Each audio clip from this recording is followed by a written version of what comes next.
Om Shanti. I am VK, CA Prabhavati Saroj, and a very warm welcome to each one of you joining us this morning for our Global Learning Club webinar. We are delighted to have the participants from different places, all connected here with one common intention: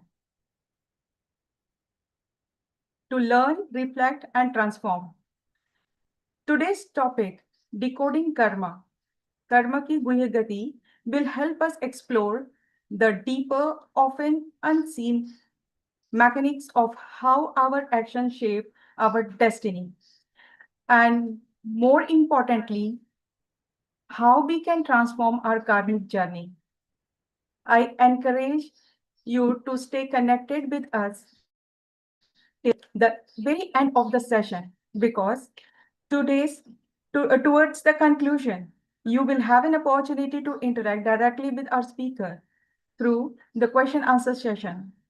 Please feel free to post your questions anytime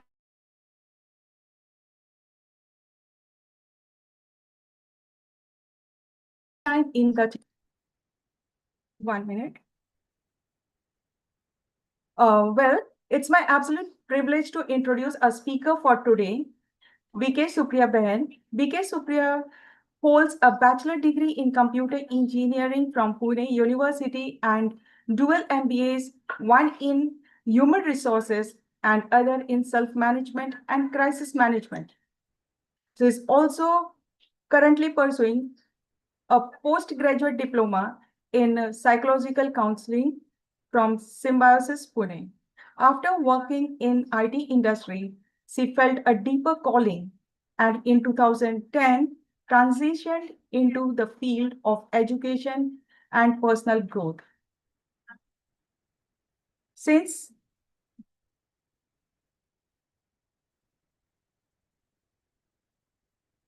then, she has been associated with MIT World Peace University as a visiting faculty from MBAs for the MBA students, and she also serves as a visiting Raj Yoga faculty for MSc Yoga and Meditation program at the same university.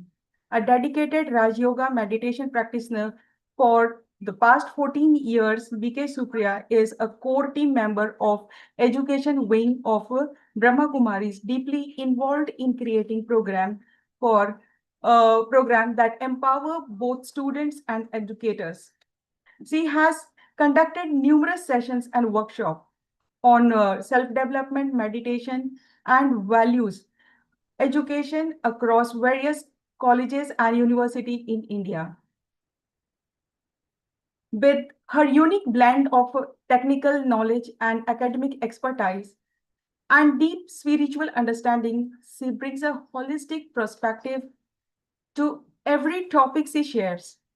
So without further delay, let us warmly welcome BK Supriya Behan as she takes us on journey to understand the profound and subtle law of karma in today's session, Decoding Karma, Karma Ki Gui Gati.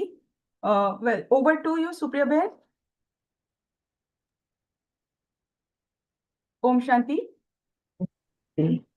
Thank you, Prabhavati Ben. So, कर्मों की गुह्य गति, decoding Karma.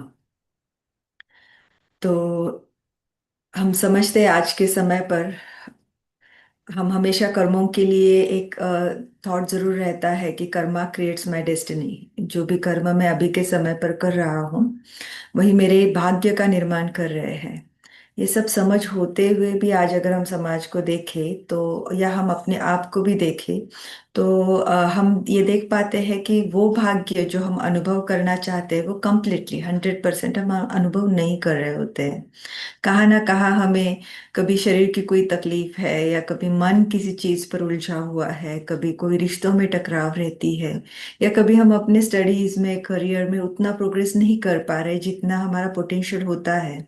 होते हुए भी हम हम नहीं कर पा रहे या बहुत कुछ कर रहे हैं, बहुत मेहनत ले रहे हैं, लेकिन वो प्रोग्रेस नहीं हो पा रहे हैं, या फिर हम वो सक्सेस हमें नहीं मिल पा रहा है, तो फिर अटक जाते हैं कि ये हो क्या रहा है। और जब अटक जाते हैं देन, और जो भी अपने हाथ में है वो सब कर लिया, लेकिन फिर भी सॉल्यूशन जब नहीं मिलता है, तो फिर we start looking at solutions outside कि क्या होगा, है ना, कारण क्या है इन सारी चीजों का। फिर कभी कभी अगर कोई मिल जाता है, कोई व्यक्ति मिलता है ब्लेम करने के लिए, तो हम उस वक्त व्यक्ति को कर लेंगे। कोई परिस्थिति है तो फिर परिस्थिति को कर लेते हैं, कोई नहीं मिला तो फिर भगवान तो है ही, है ना। तो क्योंकि हम सोचते हैं कि मैंने अपने साइड से तो पूरा दिया, लेकिन फिर ये क्यों नहीं हो पा रहा है। हाँ, तो जरूर फिर बाहर की तरफ ही बुद्धि जाएगी कि यहाँ पे कोई दोष होगा, जो ये सब होते हुए भी वो सक्सेस या वो सुख, वो शांति, वो सुकून मैं अनुभव नहीं कर पा रहा हूँ।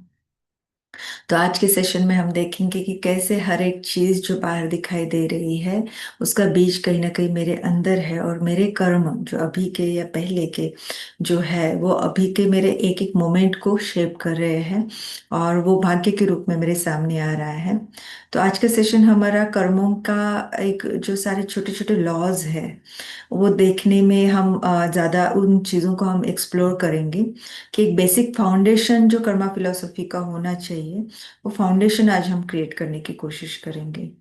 तो आज के सेशन के लिए मेरे पास प्रेजेंटेशन है। तो मैं चाहूंगी प्रभावती जी, आप मुझे को होस्ट बनाए so that I will be able to share my presentation with you all.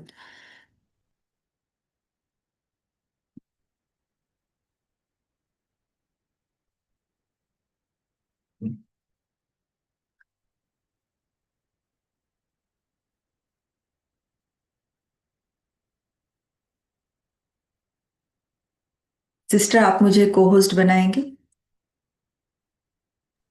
I'm doing it. या,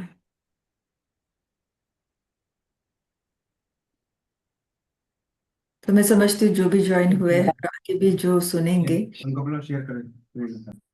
हर एक के मन में कर्मों के लिए। You can share.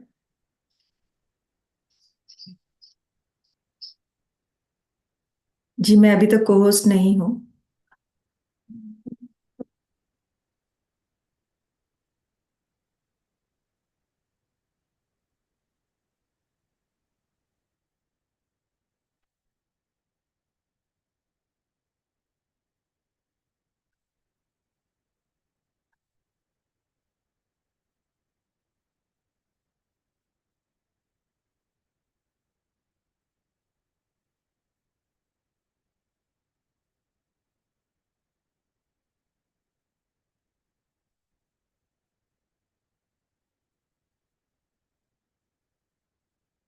Thank you.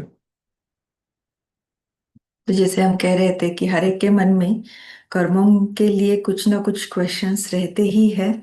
तो आशा करते हैं कि आज के सेशन में कुछ आपके जो क्वेश्चंस हैं वो आंसर हो जाएंगे सेशन के थ्रू ही। और फिर भी कुछ अनआंसर्ड अगर क्वेश्चंस है, तो ज़रूर, जैसे सिस्टर ने कहा था कि एंड ऑफ द सेशन में हम उनको एक्सप्लोर करने की कोशिश करेंगे। तो डिकोडिंग कर्मा हम देखते हैं कि कर्मों के लिए जो एक कंफ्यूजन हमेशा रहता है कि कौन सा कर्म सही है और कौन सा कर्म गलत है। ये एक रहता है कि हर एक का अपना अपना पर्सपेक्टिव रहता है। बहुत बार हम ये बोलते हुए सुनते भी, हम खुद भी कहते होंगे कि जो तुम्हारे लिए सही है जरूरी नहीं मेरे लिए भी सही हो, है ना। तो ये जो बात है, माना एक रिलेटिविटी कर्मों के लिए आ गई है, सही गलत की पहचान में आ गई है। तो उसका भी रीजन है कि ये क्यों हुआ। अगर हम देखें इतिहास में, एक ही समय पर अलग अलग मान्यताएं उपलब्ध थी, या हम देखते हैं इतिहास को एक जर्नी, अगर हमने सेंचुरीज का भी देखा, तो कुछ समय पहले जो मान्यता सही समझी जा रही थी वो बाद में गलत समझी जाती है, या जो गलत था वो आज के समय पर सही समझा जा रहा है। तो एक समय का अगर हम प्रवाह देखते हैं तो मान्यता बदलती जाती है। वैसे ही अगर एक समय काल समय भी ले, एक ही कालखंड भी ले, तो भी अलग अलग संस्कृतियों में अलग अलग मान्यताएं होती एक ही कर्म के लिए। वैसे ही धर्मों की भी बात हम जानते हैं कि किसी एक कर्म के लिए एक धर्म में मान्यता होगी, लेकिन उसी समय दूसरे धर्म में उसको ठीक नहीं माना जाता है, अमान्य किया जाता है। फिर हम देखते हैं जनरेशन में ही, चलो एक ही कल्चर या एक ही रिलीजन है, लेकिन उनके जो अलग अलग जनरेशन आते जाते हैं उनमें भी हम देखते हैं कि मान्यताएं सेम कर्मों के लिए बदलती जाती है। और फिर अगर एक व्यक्ति का भी लाइफ स्पैन देखें तो जो हमारी बचपन में मान्यता थी या युगत में मान्यता थी, जीवन के अनुभव से शायद हो सकता है कि कुछ मान्यताएं हमारी अभी बदल चुकी है। और फिर वही व्यक्ति का अगर हम एक दिन भी ले लें ना, तो भी हम ये देखते हैं कि हो सकता है कि जीवन में कोई ऐसा अनुभव आ जाए जो आज तक जिस चीज को मैं मानकर चल रही थी और उसी चीज के लिए अभी मेरी मान्यता बदल गई है। तो ये जो जीवन के अनुभव है या बिलीफ सिस्टम्स है, कल्चर है, रिलीजन है, अलग अलग या समय का प्रवाह है, ये जो सारे फैक्टर्स अफेक्ट करते जाते हैं कर्मों के लिए सही और गलत की मान्यता डिसाइड करने के लिए। इसके कारण आज के समय पर हम देखते हैं एक ही कर्म के लिए अलग अलग मान्यताएं, मतांतर उपलब्ध है। और किसी ने कोई सुना, कोई किसी और चीज को फॉलो कर रहा है, और उसी कारण ये एक रिलेटिविटी आ गई है कि जिसको मैं सही समझती हूँ जरूरी नहीं कोई और भी उसको सही समझे, और इसके कारण वो कंफ्यूजन है। हम्म। तो क्या लगता है आपको? कर्म ऐसे हो सकता है कि एक ही कर्म किसी के लिए सही और किसी के लिए गलत? हाँ, तो ये इसकी एक परिभाषा, यहाँ पे कोई ग्रे शेड्स नहीं रहते हैं। हर एक का अपना अपना अनुभव या हम कहे एक लॉजिकल एक्सप्लेनेशन हो सकता है, लेकिन परमात्मा हमें बताते हैं कि कर्मों के लिए या तो सही या तो गलत, ब्लैक एंड वाइट रहता है, ग्रे शेड कोई नहीं रहती है। तो परमात्मा जो हमें कर्मों के लिए बताते हैं तो जरूर ये कौन सा हो जाता है, फिर एक लॉ हो जाता है जिसको हम कहे कॉस्मिक लॉ या स्पिरिचुअल लॉ। तो हमारे जीवन में हम देखते हैं कि बहुत अलग अलग प्रकार के लॉज हमें गवर्न करते हैं, हमारे जीवन को गवर्न करते हैं। जैसे सिंपल अगर हम ले लें तो लॉज ऑफ द लैंड या मैन मेड लॉज, जिस भी कंट्री में स्टेट में हम रहते हैं तो वहाँ पे कुछ लॉज इन्फोर्स किए जाते हैं और हम सब उनको फॉलो करते हैं। वैसे ही लॉज ऑफ फिजिक्स भी होते हैं, है ना, कि जैसे लॉ ऑफ ग्रेविटी है, हमको पता है, माना जब तक वो इन्वेंट नहीं किया गया था, उसके बारे में बात नहीं की गई, तब तक वो काम नहीं कर रहा था, ऐसी तो कोई बात नहीं थी। उसके हिसाब से ये मटेरियल वर्ल्ड चल ही रहा था। लेकिन एक दिन न्यूटन को एक वो थॉट आया और उन्होंने ये चीज को सामने रखा, देखो ये भी एक लॉ, ये ग्रेविटेशनल फोर्स काम कर रहा है और ये एक लॉ है ना, कोई भी चीज दूर जाने की कोशिश करेगी तो ग्रेविटेशनल फोर्स से वो पृथ्वी के नजदीक आती जाएगी। तो ऐसे अनेक अनेक लॉ ऑफ फिजिक्स भी है जो इस वर्ल्ड को गवर्न कर रहे हैं। वैसे ही कुछ लॉज ऑफ द यूनिवर्स या स्पिरिचुअल लॉज भी होते हैं जो हम आत्माएं, हम कौन है, सारे आत्माएं स्पिरिट्स है ना, तो हमारे वर्ल्ड को वो गवर्न कर रहे हैं। हाँ, क्या देखो हम यूजुअली इन चीजों में नहीं जाते, हम खुद को एक ये देह ही समझते हैं और देह के साथ जो सारे आइडेंटिटीज मिले हैं उसके आधार से हम जीवन जीते जा रहे हैं। लेकिन स्पिरिचुअलिटी हमें बताती है देह तो एक माध्यम है जिसके आधार से आत्मा कर्म में आती है। कोई भी व्यक्ति कोई स्पिरिचुअलिटी का कोई नया पढ़ना शुरू किया, कोई प्रिंसिपल्स फॉलो शुरू करना शुरू किया उन्होंने, तो वो क्या कहते हैं, I am on my spiritual journey. देखा जाए तो सेंटेंस क्या होना चाहे, I the spirit is on my life journey, which is the ultimate truth, कि हम सब आत्माएं ये जीवन के प्रवास में हैं। तो जब मैं आत्मा हूँ, if I am a spirit, तो मुझे स्पिरिचुअल लॉज भी पता होने चाहिए, क्योंकि लॉज का हमें पता है कि जब पता है तब हम उनसे अबाइड करते हैं, उनके अनुसार चलते हैं तो सेफ रहते हैं। अगर हम लॉज को ब्रेक करें तो क्या हो जाता है, पनिशमेंट मिलती है, हम सबको पता है। हम्म, जैसे कि अभी यहाँ पे भारत में क्या है, हम लेफ्ट साइड से ड्राइव करते हैं। भाई आप अगर विदेश में कोई एक कंट्री में, सपोज इटली में आप जाते हैं, यूएसए में आप जाते हैं, तो वहाँ पे वो राइट साइड से ड्राइव करते हैं। कोई जाता है, कोई उसने वहाँ के कंट्री का कोई नॉलेज नहीं लिया, कुछ नहीं, ऐसे ही गया और कार लिया और लेफ्ट साइड से ड्राइव करना लगे, तो क्या हो जाएगा, एक मिनट में उसको पकड़ लेंगे और पनिश भी किया जाएगा जो भी वहाँ के लॉज होंगे उनके अनुसार। और फिर वो कहे मुझे तो पता ही नहीं था, तो आप मुझे इस बार तो माफ करो, तो नेक्स्ट टाइम से मैं ठीक चलाऊंगा। तो ऐसे होगा क्या, कोई माफ करेगा क्या? We all know ignorance of the law is not an excuse to break the law. मुझे पता नहीं था इसलिए मैंने ब्रेक कर लिया, अभी मुझे पनिशमेंट नहीं चाहिए, तो उसके जो रिpercussions है वो मैं फेस नहीं करूंगा, ये हम नहीं बोल सकते हैं। वरना हमारी दुनिया में ही नहीं बोल सकते तो स्पिरिचुअल वर्ल्ड में तो हम क्या कहेंगे, है ना, स्पिरिचुअल लॉज को, कि नहीं नहीं हमें तो पता ही नहीं था कि आप कैसे वर्क करते हो, इसलिए मुझसे गलती हो गई। तो it is always better to know the law and align our actions accordingly so that we do not get those punishments. तो जो हमने शुरुआत में जो कहा था कि हम जो एक अल्टीमेट डेस्टिनी अनुभव करना चाहते हैं, तन मन धन और जन का एक संपूर्ण सुख अनुभव करना चाहते हैं, तो हम में से मैं नहीं समझती कोई भी होगा जो कंप्लीटली इन चारों चीजों का, जो हमारे जीवन के चार आयाम है, उनका सुख अनुभव कर रहा होगा। कुछ ना कुछ ऊपर नीचे इन चारों में होता ही रहता है। अभी कितना और क्या, वो हर एक का अपना इंडिविजुअल जर्नी है, लेकिन कुछ ना कुछ कमी हम जरूर महसूस करते हैं। तो ये जो भी कमी हम महसूस कर रहे हैं वो क्या है, इट इज रिजल्ट, है ना। कमी माना क्या है, जो सुख मुझे नहीं अनुभव हो रहा है, मैंने सुख के विपरीत कुछ मैं अनुभव कर रही हूँ, जिसको हम दुख कहते हैं। अभी दुख का भी ग्रेडेशन बहुत ज्यादा है ना। कोई ने कोई चीज ठीक से नहीं की और मुझे इरिटेशन हुआ, ये भी तो मैंने दुख ही अनुभव किया। और कोई बड़ी चीज हो जाती है किसी व्यक्ति के जीवन में और फिर वो दुखी होता है, वो बड़े लेवल का दुख है। लेकिन मैं अपने शांति के, सुख के, शक्ति के स्थिति में स्थित नहीं हूँ। तो और जो मैं ओरिजिनली हूँ और वो स्थिति अनुभव नहीं कर पा रही हूँ, इरिटेटेड हूँ, मुझे एंजाइटी है, मुझे डर लग रहा है, मुझे स्ट्रेस आता है, मुझे बहुत घृणा है किसी के प्रति, मुझे बहुत गुस्सा आ रहा है, तो ये क्या है, ये सारे पनिशमेंट्स ही तो है।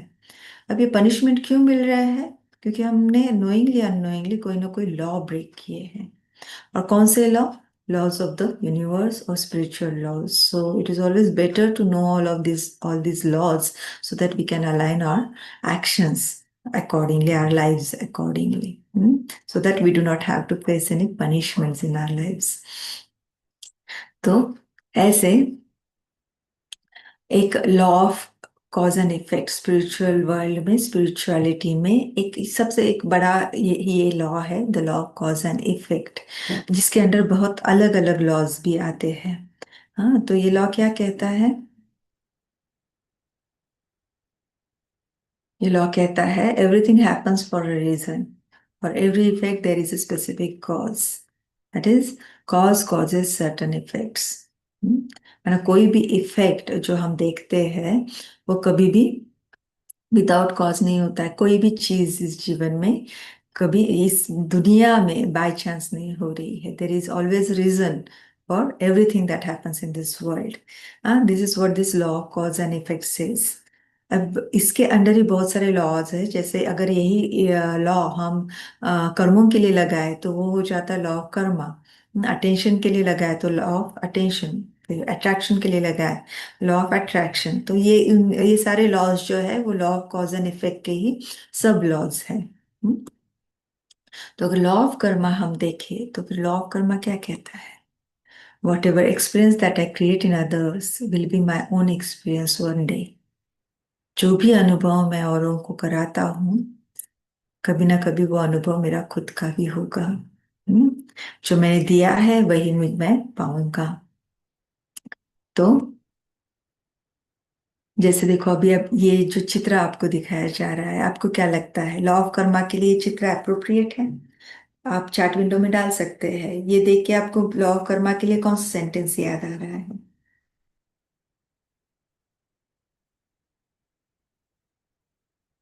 हम्म? आप थोड़ा इंटरैक्ट करेंगे तो अच्छा रहेगा। हाँ, आपको क्या लगता है, ये चित्र देख के लॉ ऑफ कर्मा के लिए आपके मन में कौन सा सेंटेंस आ रहा है?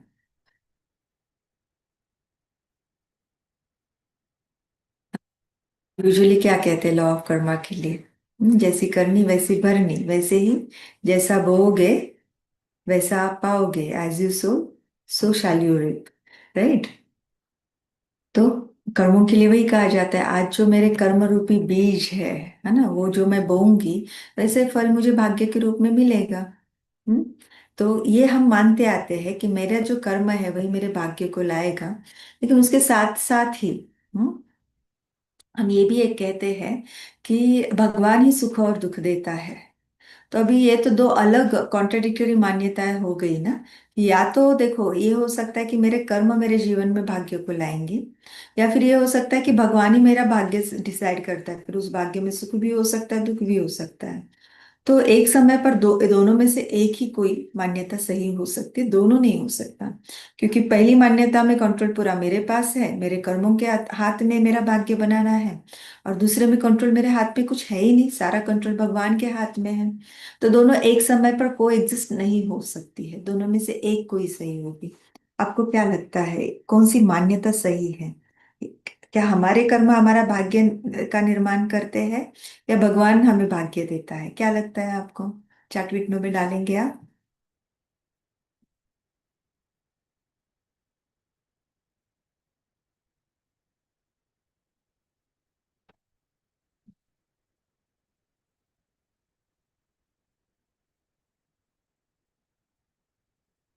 हम्म, जी, है ना। हमारे कर्म, हमारे कर्म हमारे भाग्य का निर्माण करते हैं, तो भगवान नहीं। तो भगवान को फिर भाग्य विधाता क्यों कहा जाता है? अगर भगवान हमें भाग्य नहीं देता है, तो फिर भाग्य विधाता क्यों कहा जाता है? क्योंकि ये भी तो सही है ना, उनको भाग्य विधाता हम कहते हैं। तो भगवान हमारे भाग्य नहीं लिखते हैं, लेकिन वो भाग्य बनाने की विधि और विधान हमें सिखलाते हैं। तो विधि माना मेथड, विधान माना लॉज। तो भगवान हमें वो मेथड सिखाते हैं, वो विधि सिखाते हैं कि कैसे हम श्रेष्ठ कर्म करें, और श्रेष्ठ कर्म के आधार से श्रेष्ठ भाग्य को प्राप्त करें। और ये जो सारे लॉ लॉज है, हाँ, स्पिरिचुअल लॉज है कर्मों से रिलेटेड, उनके बारे में भी बताते हैं, जिनसे हम most of the time unaware रहते हैं, या पूरी नॉलेज हमें नहीं रहती है। और इसी कारण फिर उन्हें भाग्य विधाता कहा जाता है। क्योंकि आप थोड़ा सोच के देखो, अगर भगवान के हम सब संतान हैं, हम कहते हैं ना, तुम माता पिता हम बालक तेरे। भगवान को माता पिता के रूप में हमने देखा है। और वैसे भी सब आत्माएं, सारी आत्माएं परमात्मा की संतान है। तो कोई पिता अपने बच्चों का खराब भाग्य लिखेगा कैसे? हम्म, कभी भी हम भी अगर अपने को देखें, हम अपने बच्चों का, अगर हमें कोई भगवान आकर कहे कि तुम भाग्य लिखो, जो तुम लिखोगे वही सही होगा, वैसे के वैसे ही होगा, तो हम कैसे लिखेंगे अपने बच्चे का भाग्य? एकदम परफेक्ट लिखेंगे ना, अच्छे से अच्छा लिखेंगे। और दो बच्चे हैं तो भी वैसे ही लिखेंगे, दोनों का अच्छे से अच्छा लिखेंगे। क्योंकि मुझे पता है कि मैंने जो लिखा वो वैसे के वैसे उसके जीवन में होने वाला है। तो जब हम मनुष्य आत्माएं, वो भी अभी कलयुग अंत पर, अपने बच्चों के लिए कोई खराब चीज नहीं सोच सकते हैं, तो परमात्मा जो प्यार का सागर है, सर्वशक्तियों का सागर है, रहम का सागर है, वो अपने बच्चों के लिए, आत्माओं के लिए खराब भाग्य कैसे लिखेगा? जो अभी के समय पर हम देखते हैं ना, कि कहा ना कहा भाग्य में कमी है। कोई एकदम महलों में पलता है, कोई को खाना भी नसीब नहीं है, पूरा जीवन रास्ते पर निकल जाता है। तो ये क्या है? तो भगवान तो ऐसा भाग्य अपने बच्चे का, किसी भी बच्चे का नहीं लिखेगा। तुमको इस चीज को समझना है। जो भी अभी के समय पर भाग्य हम अनुभव कर रहे हैं, या दुनिया में कोई भी, हर एक मनुष्य आत्मा कर रही है, उसके कर्मों के हिसाब से ही कर रही है। इसमें भगवान का देखा जाए तो कोई लेना देना नहीं है। हाँ, भगवान कहाँ पे इंटरफेयर करेंगे? आप उनसे प्यार लेना चाहते हो, शक्ति लेना चाहते हो, ज्ञान लेना चाहते हो, तो वो जरूर देंगे, है ना। तो उनसे वो लेकर हम अपना कर्मों को सुधारे और अपने भाग्य को श्रेष्ठ बना सकते हैं।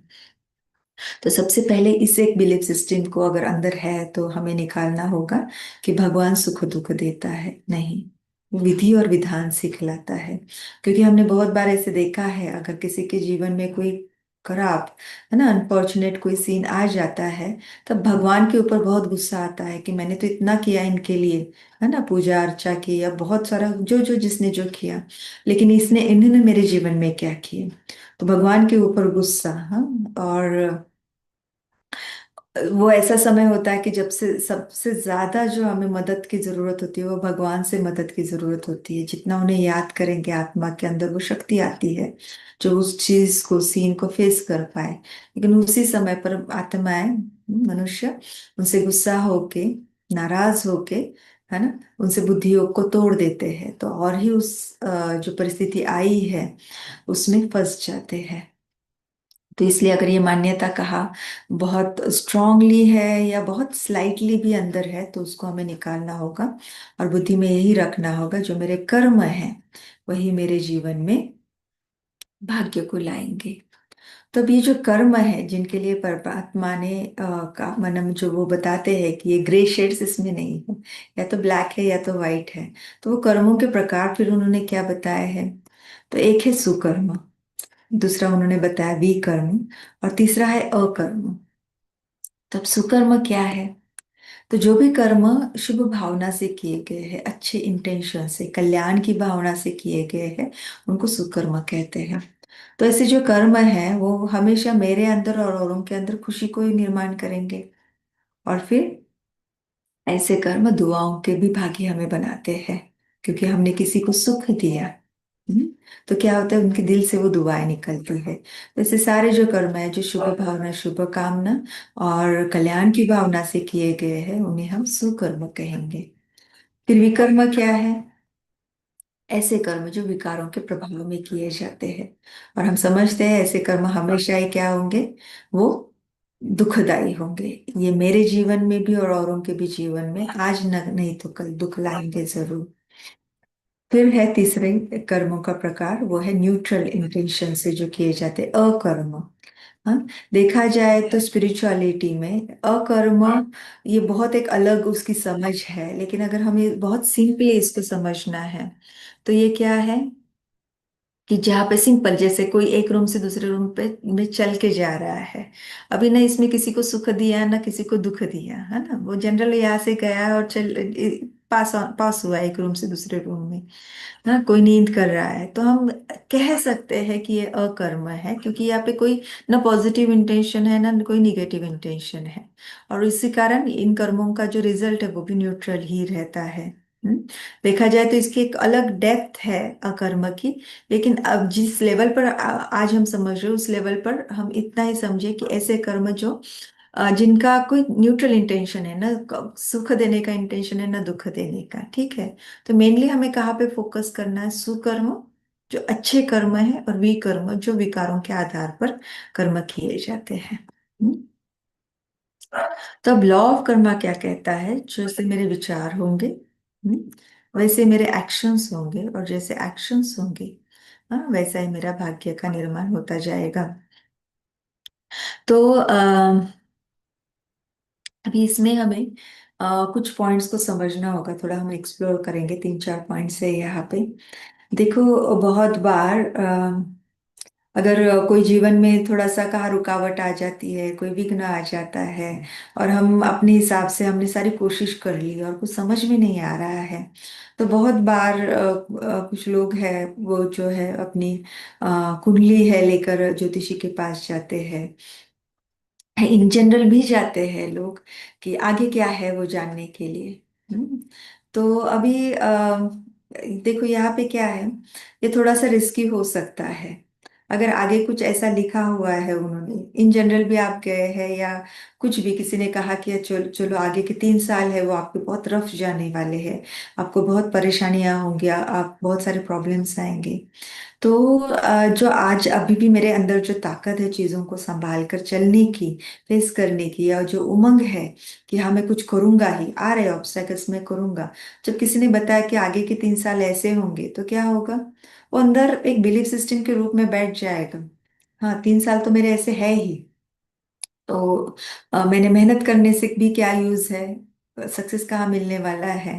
हाँ, या कुछ भी होता है तो हाँ मेरा रफ फेस चल रहा है इसलिए ये मुझे सक्सेस यहाँ पे नहीं मिला है, या अलग अलग थॉट्स व्यक्ति के चल सकते हैं, या कोई और प्रकार का कुछ बताया गया है तो वो डर मन में रह सकता है, कोई बीमारी के बारे में कहा और कोई चीज के बारे में कहा है, फाइनेंशियल लॉस है या व्यक्ति का लॉस है, जीवन में कुछ भी अगर ऐसा कुछ कहा हुआ है, तो आप सोचो जो आगे लिखा हुआ है और जो होगा नहीं होगा हमें पता भी नहीं है, क्योंकि हमें ये नहीं पता है कि जिसने हमारी कुंडली वो बनाई थी वो कितना उस चीज में प्रोफिशिएंट था, जो आज जिसको मैं बता रही हूँ पूछ रही हूँ वो उसका कितना अभ्यास है ना, हमें ये कोई भी चीज नहीं पता है। उनने अपनी लिमिटेड कैपेसिटी में कोई चीज बताने की कोशिश की है, वो एक्यूरेटली वैसे ही होगी ये किसी को भी नहीं पता है। लेकिन हम ये शौक में कभी कर लेते हैं, कभी हम बस लाइक विघ्न है इसलिए कर लेते हैं और ऐसी कोई चीज को जान लेते हैं। आप सोचो, जो व्यक्ति का अभी का जीवन है वो भी कैसे हो जाएगा। अगर सच में कोई चीज आगे होनी है वो तो तब होनी है ना। लेकिन अब का जो समय है वो समय भी तो डर डर कर ही जाएगा। तो अभी ये नई डेस्टिनी तो मैंने ही लिख ली ना। हाँ, कि ये जो मेरा समय है वो सारा दुख में या चिंता में या डर में गया। और इनफैक्ट अगर सच में किसी के जीवन में कोई चीज थोड़ा सा चैलेंज आने वाला भी है, तो चैलेंज आता है तो हमें क्या चाहिए? हमारे अंदर वो शक्ति चाहिए जो हम उस चैलेंज को फेस कर पाए और उससे अच्छे से बाहर निकल पाए। और अगर कोई सोच सोच के डर डर के सारी अपनी एनर्जी को वेस्ट कर देता है तो वो क्या चैलेंज को फेस कर पाएगा? है ना। वो चैलेंज आने के पहले ही उसकी हालत खराब हो गई।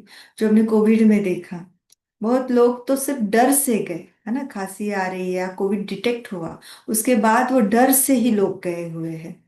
प्रॉपर उस बीमारी ने या इन्फेक्शन ने क्या काम किया वो बात अलग है, लेकिन डर से भी लोग गए। तो वो तो एक अलग बीमारी की बात थी, लेकिन ऐसी कोई चीज को हम जान लेते हैं तो वो बहुत रिस्की हो जाता है। और फिर उसकी ऑथेंटिसिटी को भी हम नहीं जानते हैं। तो क्यों अपना जीवन खराब करना है? हम क्या करते चले, है ना। जो अगर मैंने कोई बीज बोए हैं तो वो आएंगे जरूर सामने, लेकिन अभी मुझे ध्यान क्या देना कि अभी के कर्म में मैं करती जाऊं तो मेरा आगे का जीवन अच्छा होता जाएगा। ठीक है, तो ये जो हम हॉरोस्कोप दिखाते हैं, तो वो जितना न करे उतना अच्छा है। क्योंकि ये जरूर हमारे थॉट्स को शेप करता है। और थॉट्स बदले तो एक्शन बदलेंगे और वो मेरे डेस्टिनी को बदलेंगे जरूर। फिर दूसरी बात है कि जैसे बच्चा जन्मता है तो उसकी कुंडली बनाई जाती है घर में, है ना। और फिर माता पिता को तो पता है, उन्होंने पढ़ा हुआ रहता है क्या क्या बताया है, तो वो सारा बुद्धि में रहता है कि ये होगा आगे, ऐसे सिंपल जो भी कोई चीजें बताई हुई है। बट इस चीज को हमें समझना होगा कि ये बनती भी कैसी है ना। कुंडली अगर कोई बनाता है तो वो भी तो ज्योतिष शास्त्र ही कहा जाता है, शास्त्र ही है। तो कुछ इसमें माना एक शिवानी दीदी ने उनके सेशन में एक बार बताया था, अनुभव शेयर किया था। वो कोई कॉन्फ्रेंस में थे और उनके साथ एक कोई नामी ग्रामी जो ज्योतिषी है भारत के, वो भी स्टेज शेयर कर रहे थे। और जनरल बीच में दीदी ने उनको पूछा कि ये कैसे सब बनाया जाता है, तो उन्होंने कहा ये सारे कैलकुलेशंस होते हैं, ये भी शास्त्र है। तो बच्चा जब जन्म लेता है तो उसके हिसाब उस वक्त उस मोमेंट पे ग्रहों की जो दशाएं है या जो भी उनके एंगल्स होते हैं उसके अनुसार वो सारा पंचांग में दिया होता है, वो कैलकुलेशन करके उसकी कुंडली बनती है। और ये ऐसा शास्त्र है जो सारे वो नंबर्स आ जाते हैं ग्रहों के, है ना, कौन से इसमें कौन सा ग्रह है, ये सारा वो एक्यूरेटली, वो जो आत्मा भी जन्म ले रही है ना, तो वो पिछले जन्मों से जो कर्म करके आई है और जो संस्कार लेके आई है उनको वो ट्रांसलेट कर लेते हैं कैलकुलेशन में। जिससे ये आगे ये पता कर उसको हम डिकोड कर सकते हैं या ट्रांसलेट कर सकते हैं इस फॉर्म में कि ये इसके जीवन में कौन कौन से समय पर क्या क्या घटनाएं होंगी, इसकी पर्सनालिटी कैसे होगी, इसकी हेल्थ कैसे होगी। तो कितना बड़ा शास्त्र है देखा जाए ये तो, कि ऐसा कुछ कि ग्रहों का जो पोजीशन है उसके हिसाब से ये कैच कर पाए कि ये जो आत्मा जो सटल एनर्जी है ये क्या कर्म करके आई है और क्या संस्कार लेके आई है, और जिसके आधार से प्रेडिक्ट किया जाता है कि ये चीजें इसके जीवन में हो सकती है। तो फिर शिवानी दीदी ने उन्हें पूछा कि सपोज अभी चलो ये तो वो लेके आया है जिसको हम लेके आया हुआ जो भाग्य है, वो कहेंगे। अभी लेकिन अगर उसने अभी इस जीवन में अपने कर्म बदले, अपने संस्कारों को बदला, तो क्या फिर भी वही होगा जो वो लेकर आया हुआ है? तो फिर उन्होंने कहा, क्योंकि हाथ में की कोई पत्रिका थी, तो उन्होंने सिर्फ ये कहा कि then it will be just a piece of paper. फिर उस कुंडली का इतना महत्व नहीं रहेगा, क्योंकि अभी तो उसने खुद के अंदर के जो संस्कार है उनको बदलाव किया है और कर्म नए किए हैं, है ना। तो नए कर्मों के आधार से नए भाग्य की वो रचना कर रहा है व्यक्ति। तो जो हम लेकर आए हैं संचित प्रारब्ध जो है वो एक बात अलग होती है, उसके अनुसार चीजें होंगी। लेकिन अभी के समय पर अगर मैं अपने, और वो प्रेडिक्ट किया जाता है कि ये हो सकता है, क्योंकि संस्कार तो ये फिर बदलेगा नहीं, तो वो बार बार करता जाएगा, तो इसके जीवन में ऐसे ऐसे समय पर ये चीजें हो सकती है। लेकिन कोई संस्कारों को ही बदले, अपने कर्मों को ही बदले, तो वही चीज क्यों होगी? फिर तो कुछ नया होगा ना, कुछ अच्छा होगा। तो इसलिए हमको इसमें भी नहीं जाना है, हमको ये देखना है कि मैं श्रेष्ठ कर्म कैसे करता जाऊं, जो एक अच्छे भाग्य का निर्माण कर दूं। और हाँ, जरूर कुछ खराब कर्म भी हम करके आए हैं तो उसका तो कुछ ना कुछ फल आएगा जीवन में आगे। लेकिन तब भी तो फिर किस चीज की हमें मदद मिलती है? दुआओं की मदद मिलती है, श्रेष्ठ संस्कारों की मदद मिलती है। हाँ, तो ये जो दुआओं का खाता है तब भी वो हमें मदद करता है। जो सोच हम रखते हैं, जैसे कर्म हम करते हैं, वो हमें उस चैलेंज को फेस करने में भी मदद कर लेते हैं। तो हमें ध्यान कहाँ पे रखना है? अपनी सोच पर, अपने कर्मों पर। अभी यही जो पॉइंट है, जो इक्वेशन बना है, इसके साथ और एक बहुत अच्छा एक पॉइंट है जिसको हमको एक्सप्लोर करना चाहिए। और वो ये है कि बहुतों के मन में ये डर रहता है कि किसी की नजर नहीं लग जाए। ये बहुत बार होता है मन में, क्योंकि एक कॉमन एक ये एक बिलीफ सिस्टम है कि किसी की नजर लगती है, और हम देखते हैं ऐसी कुछ चीजें होती भी है। तो इसको भी हमें समझना है। देखो, कोई अगर हमारे लिए खराब सोच भी रहा है जेलसी के कारण, तो वो तो उसके थॉट्स है ना। उसके थॉट्स उसके डेस्टिनी को निर्माण करेंगे, उसके थॉट्स मेरे डेस्टिनी को कैसे निर्माण करेंगे? हाँ, सब कुछ अच्छा चल रहा है लेकिन डर लगता है किसी की नजर ना लग जाए। या कुछ लोग तो हमें हमेशा पता होते कि हाँ, ये इतना खुश नहीं है हमारी सक्सेस से या उन्नति से, तो अंदर रहता है। या कभी किसी से सुनते भी है कि इन्होंने ऐसे कहा था, तो वो हमेशा एक डर के रूप में अंदर होता है, क्या ये हो न जाए या इनकी नजर नहीं लग जाए। तो हमको ना इस डर को भी निकालना है, क्योंकि किसी और के थॉट्स कभी भी मेरे डेस्टिनी को, भाग्य को निर्माण नहीं कर सकते। सिर्फ और सिर्फ मेरे विचारों में, मेरे कर्मों में ताकत है जो मेरे भाग्य को बदल सके। हाँ, अभी डर के कारण हमने उनके विचारों को अपना विचार बना लिया, तो वो एनर्जी जरूर मेरे कर्मों में आएंगी और मेरे भाग्य में परिवर्तन हो सकता है। जरूरी नहीं मैंने एक बार विचार किया, अच्छा इन्होंने ऐसे सोचा होगा और वही मेरे जीवन में, इतना नहीं होता है। इस चीज को भी हमें बुद्धि में रखना है। इतना कुछ नहीं होता है। हाँ, लेकिन किसी ने उसको ऑब्सेस हो गए उस थॉट के प्रति, बहुत बहुत डर, स्ट्रेस, एंजाइटी क्रिएट किया, तो हम चीज को समझते ही उसके डे टू डे लाइफ में ही कर्मों में डिफरेंस आ जाएगा। और भाग्य जो अभी तक वो सुखी था वो सुखी नहीं रह पाएगा। तो इस चीज को हम समझे कि किसी और के विचार उसके भाग्य को निर्माण करेंगे, मेरे भाग्य को निर्माण नहीं कर सकते, मेरे भाग्य को खराब नहीं कर सकते। तो ये नजर लगना वगैरह, ये जो चीजें हैं जो हमारी एनर्जी को काफी लेवल तक ट्रेन कर सकते हैं, इन चीजों को हम बुद्धि से निकालते। कभी आता भी है ऐसे विचार, वो डर उत्पन्न होता भी है, हम खुद को समझाए नहीं, मैं जो सोचूंगी वैसा ही मेरा भाग्य बनेगा। मेरे भाग्य की कलम है ना, मेरे वो भाग्य लिखने की कलम जो है वो मेरे हाथ में है। और लास्ट पॉइंट इस स्पेसिफिक इक्वेशन पर यह है कि बहुत बार हम अब समाज में देखते हैं कि कुछ लोग होते हैं जो कुछ बुरे कर्म कर भी रहे हैं, बुरे इन द सेंस जो लॉफुल नहीं है। कोई रिश्वत लेता है, कुछ और करता है, मैनिपुलेशन कर लेता है, और लेकिन फिर भी वो तो बहुत अच्छे से जी रहे होते हैं। उनके पास पैसा भी है, प्रॉपर्टी भी है, विदेश की यात्रा भी चल रहे हैं, परिवार में भी सुखी है, हेल्थ भी अच्छी है। तो बहुत बार ये सुनने में आता है कि जो ऐसे लोग हैं, ये इनका ही जीवन अच्छा रहता है। जो अच्छे कर्म कर रहे हैं, सत्यता की राह पर चल रहे हैं, उनको तो कितने प्रॉब्लम्स फेस करने पड़ते हैं। तो ये सब करने की जरूरत क्या है? हम भी वैसे ही जिए जो सुखी रहे। हाँ, या ये एक तो ये थॉट, और दूसरा फिर थॉट उनके प्रति एक काना का घृणा और जेलसी, काना का एक तिरस्कार की भावना अंदर रहती है। तो यहाँ पे फिर से हमको इस इक्वेशन को यूज करना है कि जो भी हम कर्म करते हैं, है ना, अभी अभी के समय पर वो आत्माएं जो भी भाग्य अनुभव कर रहे हैं, वो भाग्य कभी ना कभी उन्होंने कमाया हुआ है। भले आज के समय पर उनके कर्म गलत हमें दिखाई दे रहे हैं, लेकिन अभी के समय पर जो भी भाग्य है वो उन्होंने कमाया है, तब वो जी रहे हैं। तो किसी के कमाए हुए भाग्य में मुझे हम क्या क्वेश्चन हो सकता है? हाँ, चलो आज के समय पर वो कर्म गलत कर रहे हैं, तो जाने अनजाने में अपने वो अलग भाग्य को लिख रहे हैं जो थोड़ा सा खराब हो सकता है। लेकिन हम ये ना सोचे कि हाँ चलो अभी तो अच्छा जी रहे हैं, लेकिन खराब कर रहे हैं ना, इसका भी फल इनको मिलेगा। हम ये ना सोचे, क्योंकि ये फिर मेरा खराब थॉट हो जाता है जो मेरे भाग्य को परिवर्तन करेगा। हमें क्या बुद्धि में रखना है?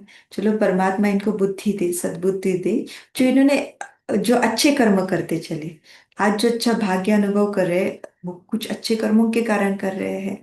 तो ऐसे ही अच्छे कर्म करने की सद्बुद्धि दे मिले, समय पर संभल जाए, जो एक अच्छे भाग्य को वो जी पाए। क्योंकि भाग्य कहाँ से मिलता है? भाग्य ना, हम आत्माओं को देखा जाए ना, भगवान के बच्चे हैं हम, तो श्रेष्ठ भाग्य लेकर ही आए हुए हैं। सिर्फ अपने कर्मों के कारण, खराब कर्मों के कारण हम उसमें कमी कर देते हैं। तो देखा जाए तो भगवान के पास कुछ कमी नहीं है, है ना? हम उसको याद करें, उससे वो प्यार ले, शक्ति ले, उसके ज्ञान के आधार से जीवन को बनाए। तो हर कोई अपने श्रेष्ठ कर्मों के आधार से जितना श्रेष्ठ भाग्य बनाना चाहता है बना सकता है। माना किसी और का बना तो मेरा नहीं बनेगा, ऐसे नहीं है। तो हम क्या करें? अपने कर्मों पर ध्यान दें। किसी का कोई भी कर्म है, शुभ भावना रखे कि ये भी अच्छा कर्म करे और अच्छा भाग्य बनाए। न कि उसके प्रति घृणा, जेलसी या गुस्सा, तिरस्कार हम अपने मन में रखें, जो फिर वो मेरे भाग्य को खराब करे। ठीक है, तो ये कुछ बेसिक पॉइंट्स ये इक्वेशन के प्रति हमने देखे। अब इसके साथ साथ ही हमको और एक पॉइंट को देखना होगा। वो ये है कि बहुत बार हम देखते हैं कि लॉ ऑफ कर्मा को काल के दो ही जो आयाम हैं, भूतकाल और वर्तमान काल, इसके आधार से देखा जाता है। कि भारत है, हम भारत में रहते हैं, भारत में कर्मों की गुह्य गति को मानते हैं, आत्मा, परमात्मा, इन सारी कंसेप्ट को मानते हैं, जीते हैं, शब्द ये हमारे बोलने में आ जाते हैं। तो जरूर हम बहुत बार अगर कुछ ऐसा ऊपर नीचे होता है तो क्या हम कहते हैं, हाँ, पता नहीं पिछले जन्म में क्या किया था जो अभी ये हो रहा है। किसी का अच्छा भाग्य बड़े धनी के घर में आया तो हम कहते हैं पिछले जन्म में जरूर कोई दान पुण्य अच्छा किया है, तब जाके इतने बड़े घर में जन्म लिया है, राजा के घर में आया, धनी के घर में आया। तो हम भाग्य को, भले वो अच्छा है बुरा है, उसको अपने पास्ट लाइफ से जोड़ते जरूर है। तो ये तो सही है। तो इसके कारण क्या होता है, कभी अगर ऐसी कोई सिचुएशन आती है, खराब भी आती है, तो हम क्या कहते हैं कि हाँ पास्ट में कुछ किया होगा, मैंने किया होगा। तो रिस्पॉन्सिबिलिटी कहाँ ना कहाँ हम अपने ऊपर लेते हैं, रादर देन ब्लेमिंग अदर्स, ये हम अपने ऊपर ले लेते हैं। तो फिर भी वो जो ब्लेम गेम का एक जो निगेटिविटी, उससे बच जाते हैं। लेकिन अगर इसको हमने फ्यूचर के भी पर्सपेक्टिव से नहीं समझा तो भी ये आधा अधूरा हो जाता है। क्योंकि पास्ट में हम क्या करके आए हमें पता नहीं है। चलो लॉ ऑफ कर्मा हम सुनते हैं तो ये कह लेते हैं कि हाँ चलो कुछ किया होगा, लेकिन क्या किया होगा वो तो हमें नहीं पता है, राइट? तो एक अंदर ना ये रहता है, लेकिन हेल्पलेसनेस की भावना रहती है कि क्या किया है वो पता नहीं, लेकिन आया है, अभी मेरे ही कर्मों के भोग है तो भोगना है, मेरे हाथ में तो कुछ है नहीं। तो एक हेल्पलेसनेस की भावना रहती है। हम्म? तो लॉ ऑफ कर्मा इसके लिए नहीं है। लॉ ऑफ कर्मा किसी को दुख देने के लिए, सजा देने के लिए, हेल्पलेस फील कराने के लिए नहीं बनाया गया। ये एक स्पिरिचुअल लॉ है जो हमें ट्रैक पर रखने के लिए बनाया गया है। हम अगर इसको तीनों पर्सपेक्टिव से समझते हैं तो ही लॉ ऑफ कर्मा की मदद हम अपने जीवन में ले सकते हैं। जैसे हम ये कहते हैं कि अभी जो भी मेरे जीवन में है ये मेरे पिछले कर्मों का फल है। तो वैसे ही अगर हम इस चीज को समझे कि अभी के समय पर मैं जो कर्म कर रही हूँ उससे मेरा भाग्य बन रहा है, मैं खुद अपने भाग्य को लिखती जा रही हूँ। तो इससे आता क्या, होता क्या है, कोई भी अगर चीज मेरे जीवन में अभी चैलेंज के रूप में है, कोई विघ्न है, कोई बहुत खराब रिश्ता है जहाँ पे बहुत दुख है, कोई हेल्थ का कोई प्रॉब्लम है, कुछ भी आया हुआ है जो विघ्न के रूप में है या चैलेंज के रूप में है, और उसके प्रति अभी मेरे निगेटिव थॉट्स चल रहे हैं, किसी व्यक्ति के लिए, परिस्थिति के लिए चल रहे हैं, तो हम कर क्या रहे हैं, पहले मैंने कुछ बीज बोया था जिसके कारण अभी ये हो रहा है, अभी फिर से मैं उस चीज को और बोती जा रही हूँ, निगेटिव थॉट्स को, भावनाओं को, बोल को, कर्मों को, जो मैं आगे इसी वही जो अभी के समय पर जो मैं अनुभव कर रही हूँ उस अनुभव को मैं बढ़ाकर के रूप में आगे के लिए लिखती जा रही हूँ। तो और ही मैंने एग्रीवेट कर लिया सिचुएशन को। आई चीज क्यों थी कि मैं उससे कोई लर्निंग ले लूं, ट्रैक पे रहूं, और खुद को संभाल कर अपने अंदर अगर कोई खराबियां है स्वभाव संस्कार की, उसको बदलूं। इसके लिए लॉ ऑफ कर्मा काम करता है ना? वो न करके हमने क्या किया, क्योंकि हमने चीजों को पूरी तरह से समझा नहीं, हमने और उनके प्रति खराब भावनाएं रखी, खराब बोल बोले, खराब कर्म किए, तो वो अकाउंट और स्ट्रांगली मेरे सामने भविष्य में आ जाएगा। लेकिन अगर मैं इसको यही समझूं कि अभी का जो पल है वही पल, वही मेरा अभी का कर्म मेरा पिछले कर्मों के कारण आया है। लेकिन अभी इस सिचुएशन को जो मेरा रिस्पॉन्स रहेगा, उससे क्या होगा, जो आया वो सेटल हो जाएगा, और उसके अच्छे कर्म के आधार से मेरा अच्छा भाग्य मैं आगे के लिए बना पाऊंगी। तो तीनों पर्सपेक्टिव से जब हम समझते हैं, पास्ट, प्रेजेंट एंड फ्यूचर, तो ही लॉ ऑफ कर्मा की हम मदद ले पाते हैं। जैसे हमने कहा कि ये प्यूनिटिव नहीं है। यूजुअली लॉ ऑफ कर्मा को हम समझते हैं कि ये तो सजा देने के लिए है। नहीं। देखो, किसी के, चलो किसी को ना बहुत रफली बात करने की आदत है, इसका अपमान किया, उसका अपमान किया, जोर से बोल दिया। अभी उसके अंदर वो संस्कार है, तो अभी वो करता जा रहा है, मतलब वो बीज बोता जा रहा है। हो सकता है उसके उसी जीवन काल में या किसी और जीवन काल में उसके जीवन में ऐसा कोई है जिसके ये वाले संस्कार है, रफ बोलने के संस्कार है, और इसका उसके साथ रिलेशन ऐसा है कि ये ज्यादा कुछ बोल नहीं पाएगा, इसको सहन करना पड़ेगा, है ना। तो अभी ये सिचुएशन उसके जीवन में है। अब क्या होता है, कोई हमारे साथ ऐसे बात करता है तो हमें उनके ऊपर गुस्सा आता है ना, ये सब, और हम और निगेटिव कार्मिक अकाउंट बनाते हैं। होना आइडियली क्या चाहिए था, ये मेरे लिए एक लेसन के रूप में वो व्यक्ति है। अगर मैं इस चीज को रियलाइज करती हूँ कि देखो, रफ बोलने से किसी को कितना दुख होता है, मैं अनुभव कर रही हूँ, इन्होंने मुझसे ऐसे बात की या ये हमेशा मुझसे ऐसे बात करते, कितना मुझे दुख होता है, तो ये कितना खराब संस्कार है। मैं कभी भी ऐसी बात कभी किसी से नहीं करूंगी, मैं हमेशा हर एक के साथ स्नेह और सम्मान से बात करूंगी। तो व्यक्ति जब अपने जीवन में ये जो ऐसे सिचुएशंस आते हैं या व्यक्ति दूसरे आते हैं, उनको एक आईने के रूप में यूज करता है, और अपने में परिवर्तन अगर वो लाता है, तो वो क्या हो जाता है, लॉ ऑफ कर्मा के साथ हम अलाइन करते हैं और ट्रैक पर रहते हैं। और जो भी मेरे खराब संस्कार है जिनके कारण आज कुछ निगेटिव मेरे जीवन में आया है, उनको बदलते जाते हैं, है ना। रादर देन और मैं उस चीज को बढ़ाऊं, मैं बदलती जाती हूँ। हम्म? तो तीनों पर्सपेक्टिव से जब हम समझते हैं, तो लॉ ऑफ कर्मा की मदद हम अपने जीवन में ले सकते हैं। आगे हम समझते हैं कि कार्मिक अकाउंट होते क्या है। तो अकाउंट है ना, आप सब फाइनेंस के फील्ड से हो, तो अकाउंट माना क्या है, लेन देन है, क्रेडिट डेबिट है। तो अभी जब ये कर्मों के लिए हम यूज करेंगे, तो इनको हम क्या कहेंगे, कार्मिक अकाउंट। हाँ, तो अभी ये कार्मिक अकाउंट भी क्या हो सकते हैं, या तो पॉजिटिव या तो निगेटिव हो सकते हैं।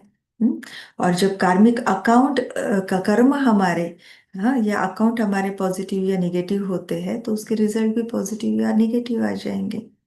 हाँ, तो यूजुअली अभी ये जो हमारी लेन देन है, कर्मों की लेन देन है, ये होती किन किन के साथ है, या तो मनुष्य आत्माओं के साथ है, या प्रकृति के साथ है, या फिर हम कहें कि डिवाइन के साथ। वो डिविनिटी के साथ भी हमारे कार्मिक अकाउंट्स बनते हैं। ये तीन प्रकार के मेनली, वैसे तो और भी कार्मिक अकाउंट्स हो सकते हैं, हर एक वस्तु पदार्थ के साथ भी हमारे अकाउंट होते हैं, स्थान के साथ अकाउंट होते हैं। लेकिन देखा जाए तो मेनली अगर हम फोकस करें, तो ये तीन प्रकार के हमारे कार्मिक अकाउंट बनते हैं, जहाँ पे हमारी कर्मों की लेन देन होती है। हाँ, तो और ये कर्मों की लेन देन फिर निगेटिव या फिर पॉजिटिव भी हो सकती है।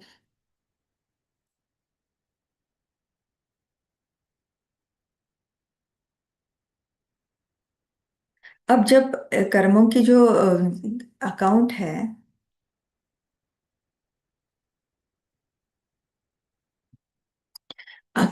जब वो निगेटिव है ना, लॉ ऑफ कर्मा को हम क्यों समझ रहे हैं कि हम कुछ अच्छा करते जाए, लेकिन जो निगेटिव हमारे जीवन में आया है, उसको हम कैसे हैंडल करें। हम्म, तो ह्यूमन सोल्स के साथ अगर हमारा निगेटिव कार्मिक अकाउंट बना हुआ है, हम्म, तो उसका रिpercussion के रूप में क्या जीवन में आ सकता है, तो कार्मिक बॉन्डेजेस, हम कहे कर्म बंधन। हाँ, मनुष्य आत्माओं के साथ हम कैसे हैं, हम कहते संबंध में है, माना रिलेशनशिप है। लेकिन वही संबंध जब दुख देने का निमित्त बन जाता है, दुख की लेन देन उस संबंध में है, तो वो संबंध हम उसको कैसे कहेंगे, वो तो बंधन का रूप ले लिया, है ना। तो मनुष्य आत्माओं के साथ जब निगेटिव कर्मों की लेन देन है तो वो कर्म बंधन के रूप में आ जाता है। वैसे प्रकृति के साथ जब हमारा कर्मों की निगेटिव कर्मों की लेन देन हो जाती है तो दो रूप से हमारे सामने आ जाता है। एक है नेचुरल कैलामिटीज और दूसरा है फिजिकल सफरिंग, माना कर्म भोग। हाँ, प्राकृतिक आपदाओं के रूप में ये चीजें हमारे सामने आ सकती है, या फिर कोई ना कोई शारीरिक समस्या बीमारी के रूप में आ सकती है। क्यों? प्रकृति और शरीर का क्या संबंध है? क्योंकि हमारा शरीर भी तो पांच तत्वों से ही बना हुआ है ना। तो पांच तत्वों के साथ अगर हमारे कर्म ठीक नहीं है, जो अभी के समय पर हम देख रहे हैं कि हम कितना उनको पोल्यूट करते जा रहे हैं, कितना वेस्ट करते हैं, है ना। बहुत सारी चीजें हैं। तो ये अकाउंट बनता जाता है, और फिर ये शरीर रूपी प्रकृति के साथ कैसे, अगर हम इसकी ठीक से संभाल नहीं करते हैं, रेस्ट पूरी नहीं लेते हैं, इसको ठीक से खान पान नहीं देते, सही समय पर नहीं देते हैं, तो भी तो मैं जो शरीर जो जिसको संभालने के लिए मैं निमित्त हूँ, उसकी संभाल मैं ठीक से नहीं करती हूँ, तो क्या हो जाता है, उसके साथ एक निगेटिव अकाउंट बन जाता है, और फिर वो कोई ना कोई बीमारी के रूप में मेरे सामने आ जाता है। और फिर तीसरा, डिविनिटी के साथ जो अकाउंट है वहां पे क्या है? डिविनिटी स्वयं परमात्मा कैसे है? हम हमेशा महिमा गाते आते हैं, क्या कहते हैं कि परमात्मा सुख का अनंत सागर है, प्रेम का अनंत सागर है, सर्वशक्तियों का अनंत सागर है, ज्ञान का अनंत सागर है। हाँ, ये हम कहते आए। और अगर और फिर ये भी कहते आए कि वो हमारे पिता है, हम सब उनके बच्चे हैं। और बच्चे होते हुए अगर, देखो, सुख के सागर के बच्चे कैसे होने चाहिए? खुद भी मास्टर सुख के सागर होने चाहिए, शांति के मास्टर सागर होने चाहिए, मानो उनका सोच बोल कर्म कैसा होना चाहिए। अगर हम उसके विपरीत चलते हैं, हम गुस्सा करेंगे, ईर्ष्या द्वेष रखेंगे, घृणा करेंगे, दुखी रहेंगे, दुख देंगे, प्लान करेंगे, मैनिपुलेट करेंगे। हाँ, प्लान किस चीज के लिए? किसी को दुख देने के लिए। ये सब अगर हम करेंगे तो हम क्या कर रहे हैं? उसके साथ एक निगेटिव कार्मिक अकाउंट बना रहे हैं। जो मेरा पिता है, जो एक बहुत प्योर पॉजिटिव एनर्जी है, स्पिरिचुअल एनर्जी, और मैं उसकी संतान, एकदम विपरीत अगर मेरे संकल्प बोल और कर्म है, तो क्या मैं उनसे कभी जुड़ पाऊंगी? क्या उनसे वो शक्ति, प्यार, पालना का अनुभव कर पाऊंगी? हो ही नहीं सकता। हम स्पिरिचुअल एनर्जीज है, वो भी स्पिरिचुअल एनर्जी है, वो स्पिरिचुअल एनर्जी का पावर हाउस है। हाँ, तो एनर्जी का क्या लॉ है? Similarity attracts. स्पिरिचुअलिटी में सिमिलर एनर्जीज गेट अट्रैक्टेड। या हम वाइब्रेशन के लेवल पर देखें तो, देखो, अगर कहाँ पे ट्यूनिंग भी करना है तो फ्रिक्वेंसी मैच होनी चाहिए। सिंपल, हम रेडियो को ट्यूनिंग करते हैं किसी एक चैनल पर, या टीवी को ट्यूनिंग करते हैं किसी एक चैनल पर, तो माना क्या कर रहे हैं? उस चैनल की कोई फ्रिक्वेंसी है, उस फ्रिक्वेंसी पर हम अपने डिवाइस को ट्यूनिंग कर रहे हैं। तो जब यहाँ पे भी वो फ्रिक्वेंसी होगी तो ही उस फ्रिक्वेंसी पर जो प्रोग्राम रिले किया जा रहा है वो मेरे टीवी पर दिखेगा, राइट। तो फ्रिक्वेंसी ट्यूनिंग किए बिना डेटा ट्रांसफर नहीं हो सकता। वैसे ही गुणों की अपनी फ्रिक्वेंसी है, हाँ, विकारों की अपनी फ्रिक्वेंसी है। परमात्मा सर्वगुण शक्तियों का अनंत सागर है और वो पावर हाउस है, तो उनकी अपनी एक अलग फ्रिक्वेंसी पर वो निरंतर वाइब्रेट हो रहे हैं। सुख, शांति, आनंद, शक्ति, प्रेम। और मैं आत्मा यहाँ पे ईर्ष्या, द्वेष, घृणा है, स्ट्रेस है, एंजाइटी है, फियर है ना, इन सब में लगी हुई हूँ, तो मैं तो कुछ और ही फ्रिक्वेंसी पर वाइब्रेट हो रही हूँ। और अगर मैं ऐसे वाइब्रेट हो रही तो क्या मैं उनके पास साथ कनेक्ट हो सकूंगी? क्या वहां से यहाँ पे डेटा ट्रांसफर हो सकेगा? नहीं हो पाता है। और नहीं हो पाता है, इसीलिए क्या हो जाता है, हम अपने जीवन में दुख को या अशांति को अनुभव करते हैं। और कर रहे हैं। अभी के समय पर मेंटल हेल्थ प्रॉब्लम्स इतने बढ़ रहे हैं ना, उतनी और कोई नहीं। सबसे बड़ी अभी के समय पर जो बीमारी है, मेंटल हेल्थ प्रॉब्लम्स की है।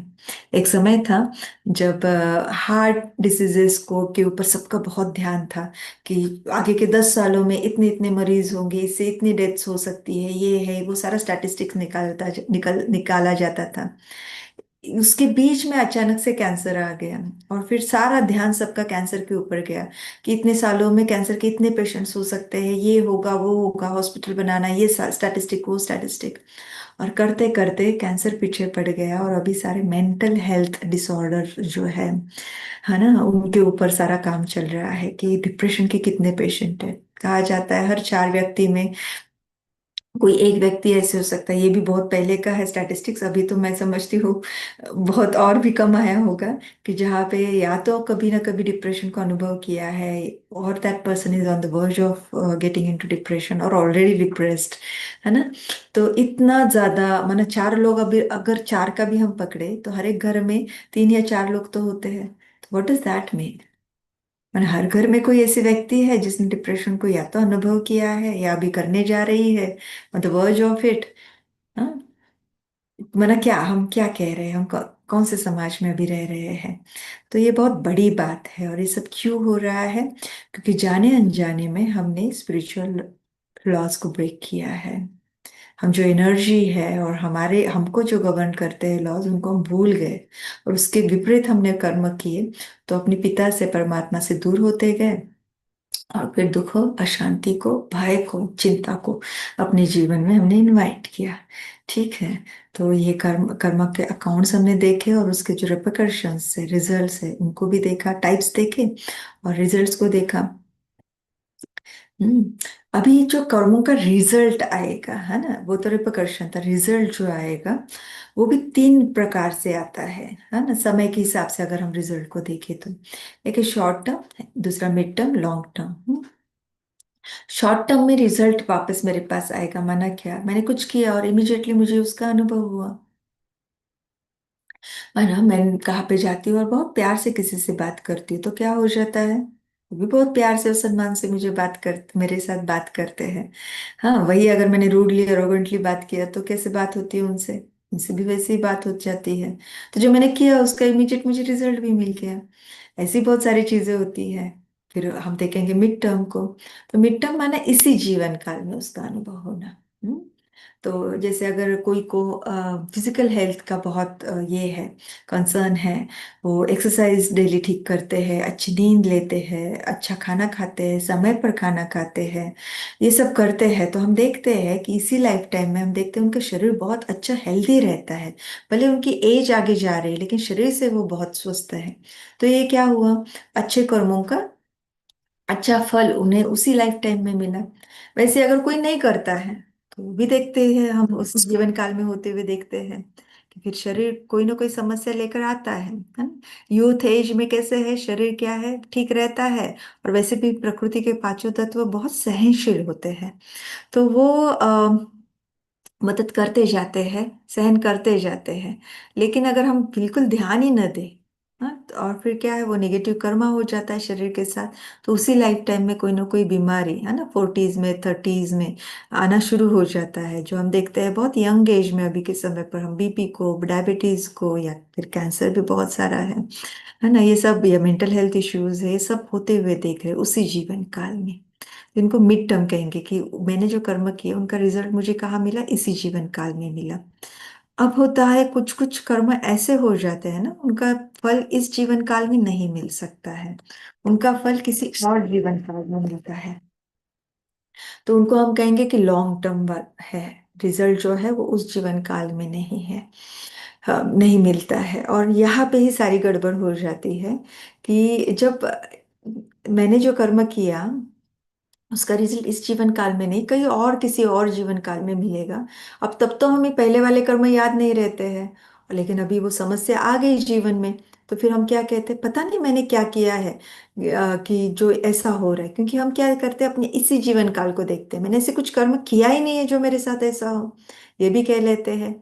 लेकिन जब अगर मेरे इस जीवन काल में मुझे कोई ऐसा बीज बोया हुआ नहीं दिखाई देता है, तो जरूर वही वो बीज मैंने कभी पहले बोया था, इस चीज को हमें याद रखना है।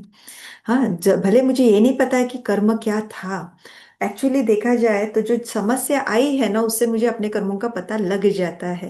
क्योंकि ऐसे नहीं होता कि किया कुछ और आपको रिजल्ट कुछ और मिलेगा, वो सिमिलर ही होता है। तो जो मेरे साथ हो रहा है ना, उससे पता चल जाता है कि मैं क्या करके आई हूँ, है ना। जब से इन चीजों को समझा है, पहले तो हम चलो बोल देते थे, देखो उन्होंने मुझे ऐसे कहा, देखो ये ऐसे भी करते हैं, है ना, उन्होंने मेरे साथ ऐसे किया, ऐसे बोला, ये पहले हम बताते थे।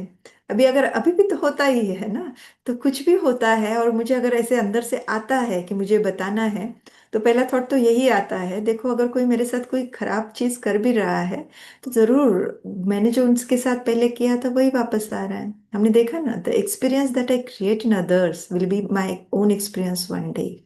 तो अब जब वो मेरा एक्सपीरियंस बन रहा है तब मुझे बहुत बुरा लग रहा है, बट कुछ समय पहले मैंने उनके साथ वही किया था, वो उनका खुद का एक्सपीरियंस बना था। तो आज के समय पर जो दुख को मैं अनुभव कर रही थी उसके लिए कभी मैं निमित्त बनी थी, और वो दुख भोग कर आए हैं, तो वो दोषी कैसे हुए? तो ये संकल्प जरूर आता है। अगर मैं इनके का बारे में बताऊं तो देखा जाए तो मैं इनका नहीं बता रही हूँ, मैं खुद का ही बता रही हूँ कि मैं क्या क्या करके आई हूँ। तो उससे अच्छा है ये मैं फैलाऊं, उससे अच्छा है कि मैं तो इस चीज को संभालूं, चीजों को समझूं, और फिर क्या करूं, अभी के अपने कर्मों को मैं के ऊपर ध्यान दूं और अपने कर्म ऐसे करूं जो आगे भाग्य अच्छा बनता जाए। ठीक है। तो ये जो लॉन्ग टर्म माना कर्मों का जो रिजल्ट है वो भी हमें ऐसे 3 लेवल पर मिल सकता है। फिर आगे हम देखेंगे अरिथमेटिक ऑफ कर्मा। हाँ, कर्मों का गणित भी होता है। तो इसमें हम बहुत सारे ऑपरेटर्स तो नहीं लेने वाले हैं, हम कुछ 4 ऑपरेटर्स देखेंगे। जैसे एडिशन के लिए है, सब्ट्रैक्शन है, फिर मल्टीप्लिकेशन एंड डिवीजन, ये 4 ऑपरेशंस हम देखेंगे। तो कर्मों का एडिशन माना क्या माना, चलो यहाँ पे एक हाइपोथेटिकल हम पॉइंट लेते हैं कि जैसे एक कोई अकाउंट है मेरा, वहां पे कर्मों का अकाउंट जहाँ पे 1000 रुपीज हम कह ले कि 1000 रुपीज जमा है मेरे। मैंने कुछ अच्छे कर्म किए, जो भी कुछ है सम टोटल के रूप में 1000 है जमा। अब मैं कुछ ऐसे कर्म करती हूँ जिससे किसी को मदद मिलती है, सिंपल सिंपल छोटे छोटे कर्म है।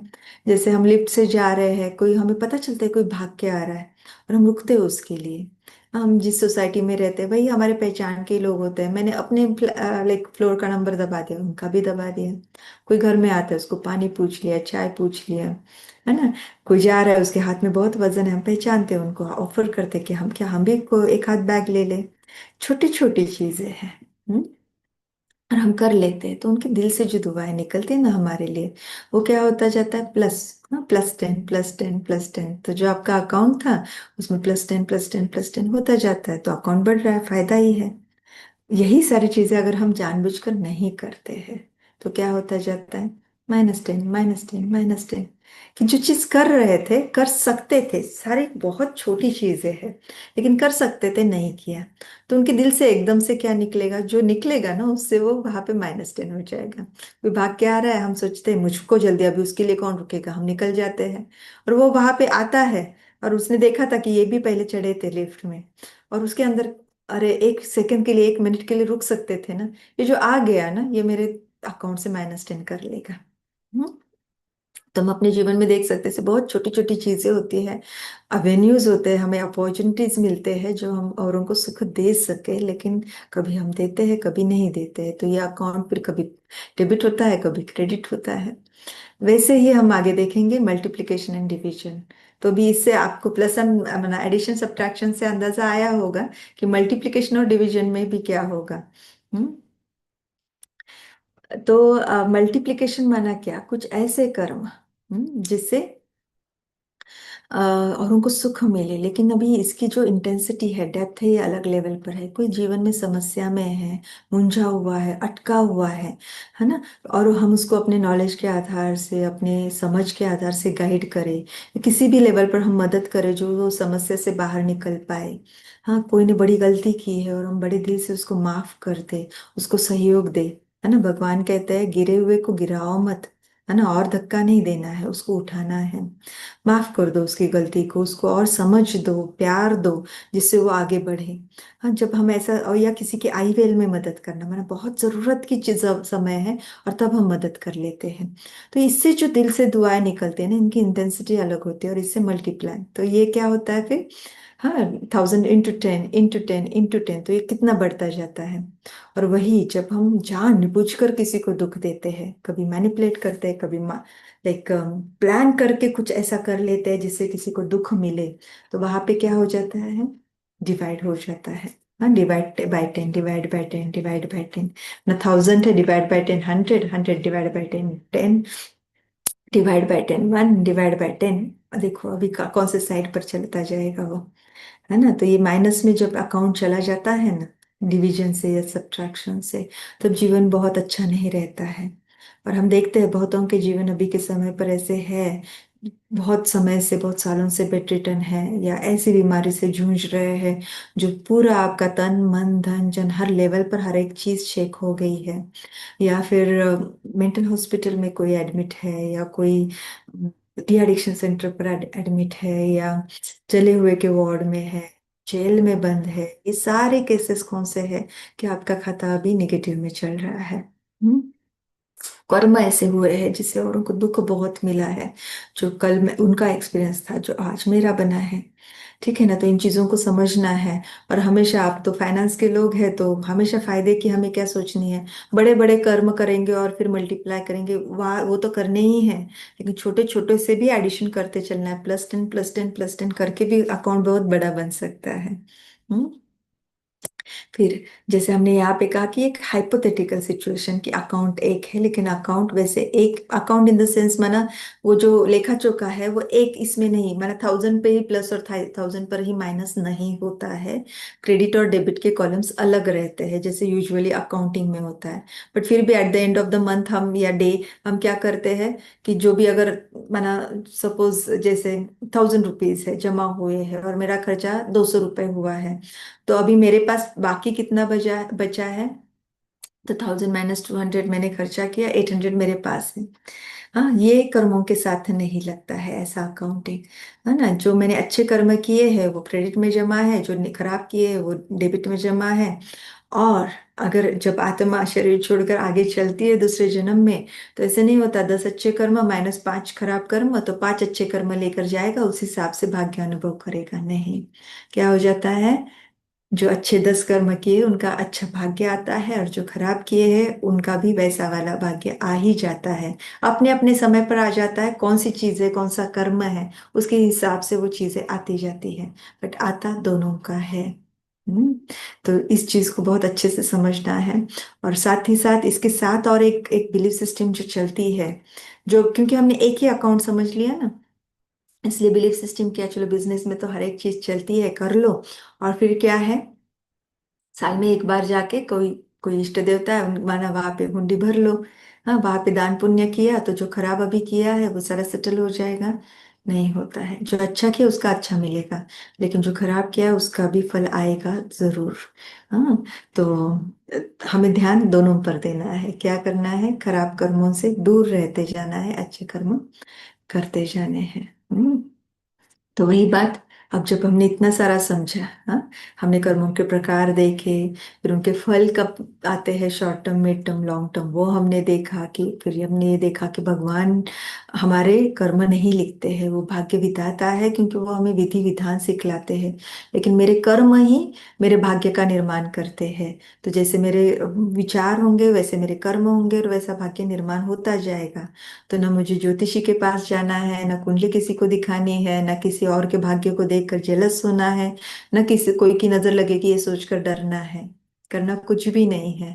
फिर हमने ये देखा, मैंने उनमें नहीं जाना है, करना क्या है, अपने कर्मों के ऊपर ध्यान देना है और सही समझ के साथ देना है, जैसे पास्ट प्रेजेंट और फ्यूचर तीनों कालों के परिप्रेक्ष्य से समझकर, जो आज आया वो पहला बोया हुआ था, अच्छा हो या बुरा हो, लेकिन अभी जो उसको देखकर मैं करूंगी उसके अनुसार मेरा भाग्य बनेगा। तो तीनों परिप्रेक्ष्य को लेकर कर्म करते जाने हैं।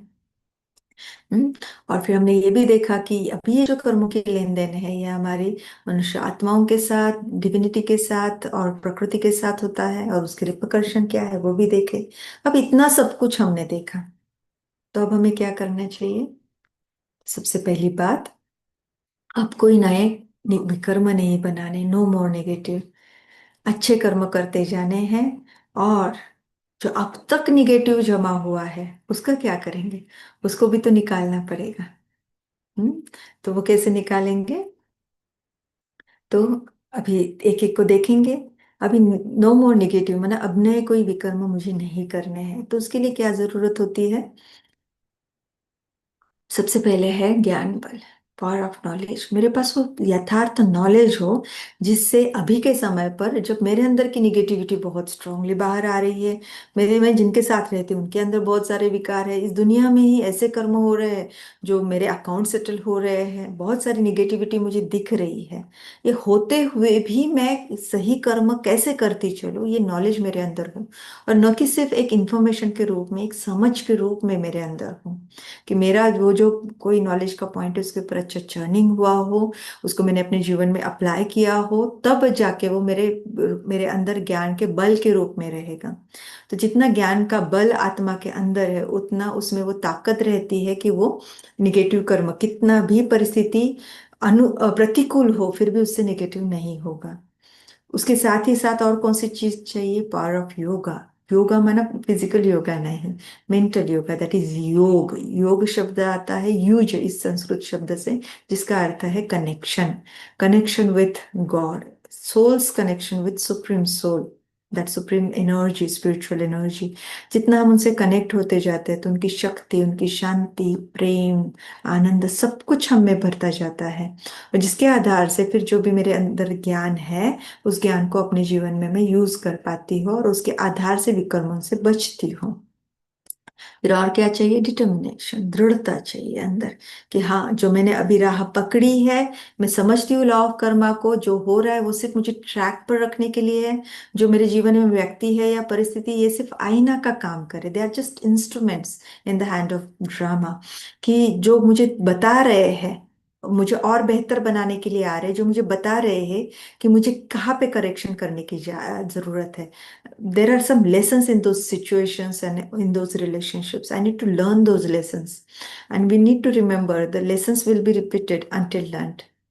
जब तक मैं सीख नहीं लेती हूँ तब तक ही लेसन्स रिपीट होते जाएंगे। एक बार मैंने सीख लिया ना इस संबंध में मुझे क्या करना है, हाँ कहाँ पे कोई अब्यूजिव है संबंध, तो वहां पे मुझे खुद को प्रोटेक्ट तो करना ही है, सेल्फ रिस्पेक्ट को कायम रखना है। कहाँ कहाँ पे बहुत ज्यादा अब्यूजिव नहीं है लेकिन कुछ है, तो सहन भी करना होता है ना। तो कौन सी शक्ति की जरूरत है, मैंने सीख लिया, अपने में धारण किया, आई लर्न द लेसन। और फिर ये भी लेसन कि कभी किसी के साथ ऐसी बात नहीं करनी चाहिए कि वो ऐसी अब्यूजिव व्यक्ति मेरे जीवन में है, क्योंकि कभी मैंने ऐसे किया हुआ है। तो वो कहा, वो कर्म मेरे अंदर कहाँ ना कहाँ छिपा हुआ है। आज जब इस चीज को रियलाइज करती हूँ कि ऐसे करना बुरा है, तो कहाँ ना कहाँ उसका एक प्रायश्चित हो जाता है, आत्मा ने वो लेसन सीख लिया।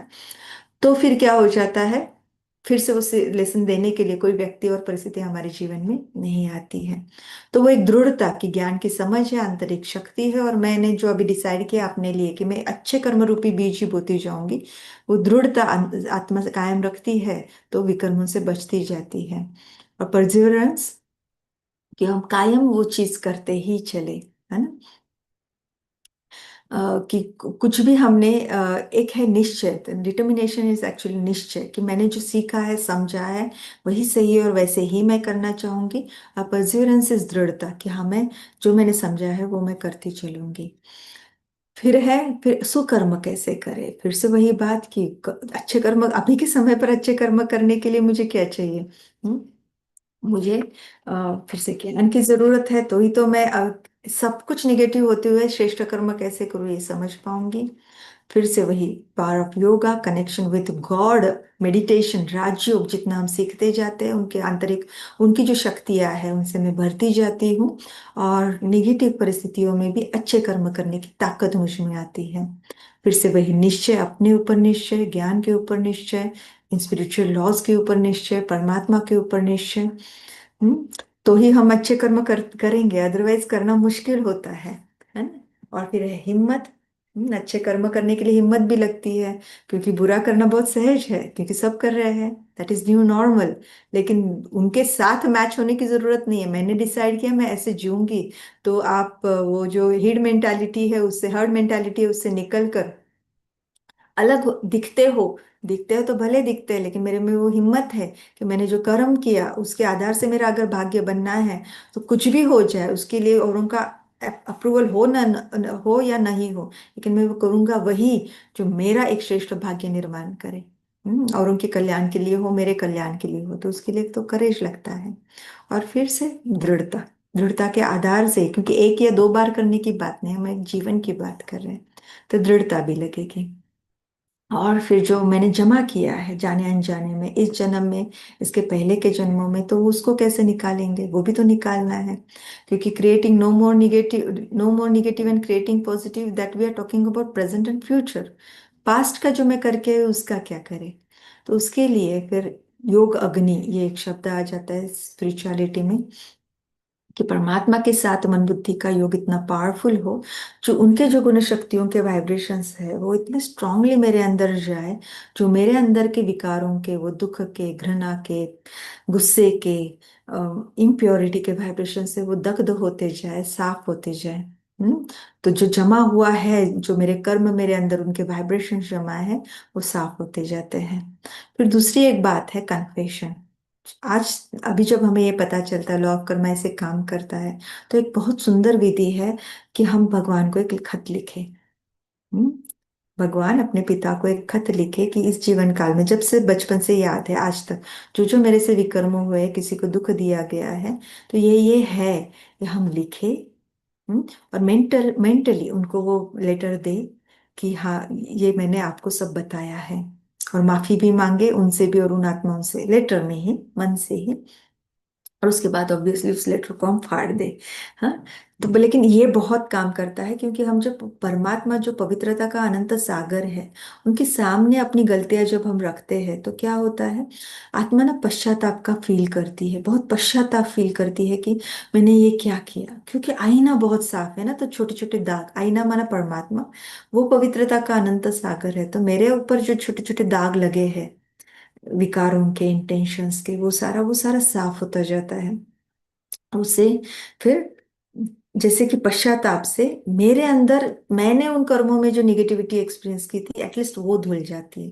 तो हम कह सकते हैं कि आधी सजा माफ हो जाती है। तो ये भी बहुत बड़ी स्टेप है।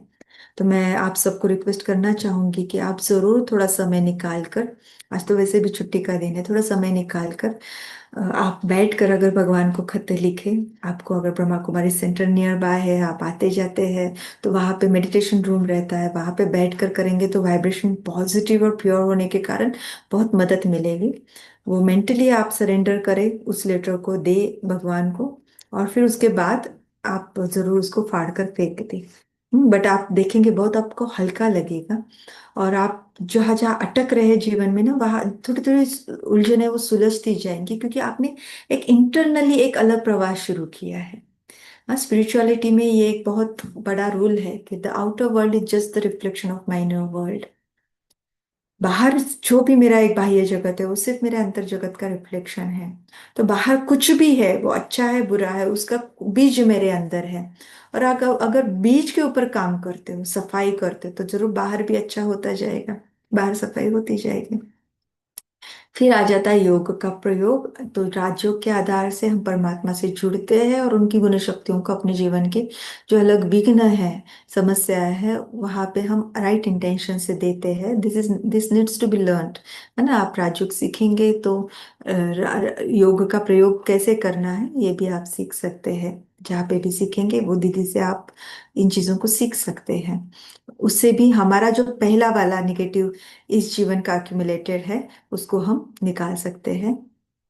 और फिर डेली हम अगर रोज, अभी ये तो पहला कन्फेशन की बात क्या थी, इस जीवन काल में जो किया, लेकिन फिर भी इतना सब कुछ करते हुए भी कुछ ना कुछ गलती दिन भर में हो ही जाती है। तो हम क्या कर सकते हैं, रोज रात को ना भगवान को, अपने पिता को लेटर लिखे कि आज ये अच्छा हुआ, उसके लिए थैंक यू, उन व्यक्तियों को थैंक यू, आपको थैंक यू, लेकिन ये मुझसे गलती हुई, यहाँ पे बोल ऐसे बोले, यहाँ पे वृत्ति ऐसी गई है, यहाँ पे दृष्टि ऐसी गई, यहाँ पे कर्म मैंने ऐसे किया। या तो कर्म बाहर तो अच्छा दिख रहा है, इंटेंशन मेरा खराब था, है ना। ये सारी बातें तो रोज, और फिर सॉरी भी कहे, ये करते जाएंगे ना, तो एक थोड़ा सा अपने साथ एक रिश्ता अच्छा बनता जाएगा, भगवान के साथ रिश्ता अच्छा बनता जाएगा, उनसे गाइडेंस मिलता जाएगा। आप करके देखना, आप लिखते लिखते आपको बहुत चीजें ना समझ में आएंगी कि इस चीज को समस्या है कोई, लिखते लिखते आपको सोल्यूशन मिलता जाएगा। रोज अगर आप कोई एक गलती कर रहे हैं, रोज भगवान को लिख रहे हैं, एक रियलाइजेशन आता जाएगा, और आत्मा बदलती जाएंगी, गलतियों को सुधारती जाएंगी। ठीक है। तो ये 3 मेथड है। जब हमने इतना सब कुछ कर्मों के बारे में जाना, तो इन 3 चीजों को पर हमें ध्यान देना है कि अब नए कोई विकर्म नहीं बनाने हैं, सुकर्म ही करते जाने हैं, और जो पहले का जमा है उनको भी निकालना है। अच्छा, ओम शांति। तो अभी अगर आपके कुछ क्वेश्चन है तो हम ले सकते हैं। बोलो ना क्वेश्चन।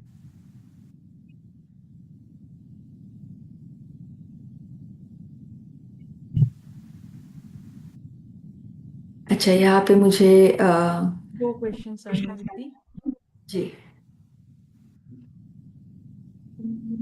क्या कर्म का सिद्धांत लॉ ऑफ कर्म व्यक्ति को स्वावलंबी और जिम्मेदार बनाता है, प्लीज बताएं। जी जरूर, है ना। देखो, लॉ ऑफ कर्मा में क्या होता है, जिम्मेवारी हम अपने ऊपर लेते हैं। जब हम लॉ ऑफ कर्मा के ऊपर अटेंशन नहीं है, तो कभी भी कुछ भी निगेटिव होता है तो हम क्या करे कहते हैं, हमेशा ब्लेम बाहर देखते हैं, देने की कोशिश करते हैं कि इनके वजह से ये हुआ, इन्होंने ये काम ठीक नहीं किया, इस कारण ऐसे हुआ। या कोई व्यक्ति नहीं मिलता है तो फिर परिस्थिति, और कोई और नहीं मिलता है, व्यक्ति भी नहीं, परिस्थिति भी नहीं, तो फिर क्या कहते हैं, भगवान ने ऐसे किया। राइट। तो यहाँ पे क्या होता है, लॉ ऑफ कर्मा हमें बताता है जो भी मेरे जीवन में है, वो बीज, आज जो फल है ना, उसका बीज मैंने कभी पहले बोया हुआ है। तो जब हम इस सिद्धांत के अनुसार जाते हैं, तो कुछ भी आगे पीछे होता है तो हम हमेशा ध्यान कहाँ पे लाते हैं, हम अपनी वृत्ति के ऊपर, अपनी भावनाओं के ऊपर, अपनी सोच के ऊपर, बोल और कर्मों के ऊपर, जैसे मेरा संबंध संपर्क था, हम उसके ऊपर रिफ्लेक्ट करते हैं। और आप देखेंगे हर बार आपको कुछ ना कुछ, इसी जीवन काल की बात अगर है, तो कुछ ना कुछ रीजन मिलेगा जरूर, वो बीज बोया हुआ दिखेगा जरूर। और फिर जब बीज बोते हैं, बोया हुआ दिखता है, तो हम क्या करते हैं, फिर हम अपने उस एक्ट को करेक्ट करते हैं, आगे से हम ख्याल रखते हैं कि फिर से ना हो। तो ये तो व्यक्ति क्या हो जाता है, स्वावलंबी हो जाता है। इधर उधर देखना, वो किसी के आगे हाथ फैलाना कि प्लीज मेरे साथ आप बिहेव अच्छा करो, भगवान के लिए कुछ ना कुछ करते जाना, है ना। हम देखते हैं कि, टू बी वेरी ऑनेस्ट, मैं ना, मेरा बहुत बार ये संकल्प चलता है। कल ही शनिवार था और हम कहीं जा रहे थे, और जाते वक्त हनुमान जी का मंदिर लगता है, बहुत छोटा सा मंदिर है। लेकिन हम इतने सालों में देखते जा रहे हैं, वहां पे लाइन जो है ना, अभी बहुत बढ़ती जा रही है। लंबी की लंबी लाइन लगी है, 4 व्हीलर्स 2 व्हीलर्स लगे हुए हैं, फैमिली के साथ लोग आते हैं। मंदिर इतना है, माने छोटा सा, रोड के साइड पे जितना होता है ना उतना, लेकिन लाइन लंबी की लंबी लगी हुई है। तो क्या हो रहा है यहाँ पे, जीवन में समस्या है। हमें पता है शनिवार के दिन तेल और कुछ चीजें वो उड़द चढ़ाते हैं, वो हार भी चढ़ाते हैं। वो क्यों, वो बताया जाता है आपके जीवन में ये है ना, तो इनको ये सब आप अर्पित करो, तो आपके जीवन की समस्या दूर होती जाएंगी। तो वहां पे जो खड़े हैं, जरूर नहीं कि सिर्फ उनको ही समस्या है जीवन में, ऐसे तो बहुत होते हैं, है, लेकिन इन्होंने इस चीज को माना और वो वहां पे आकर रुके हैं। तो कितनी भावना से वो आत्माएं आ रही है कि ये करूंगी तो मेरे 21 दिन, 21 बार का, 21 शनिवार है, 11, जो भी उनको बताया होगा, कितनी भावना से वो आ रहे हैं, है ना।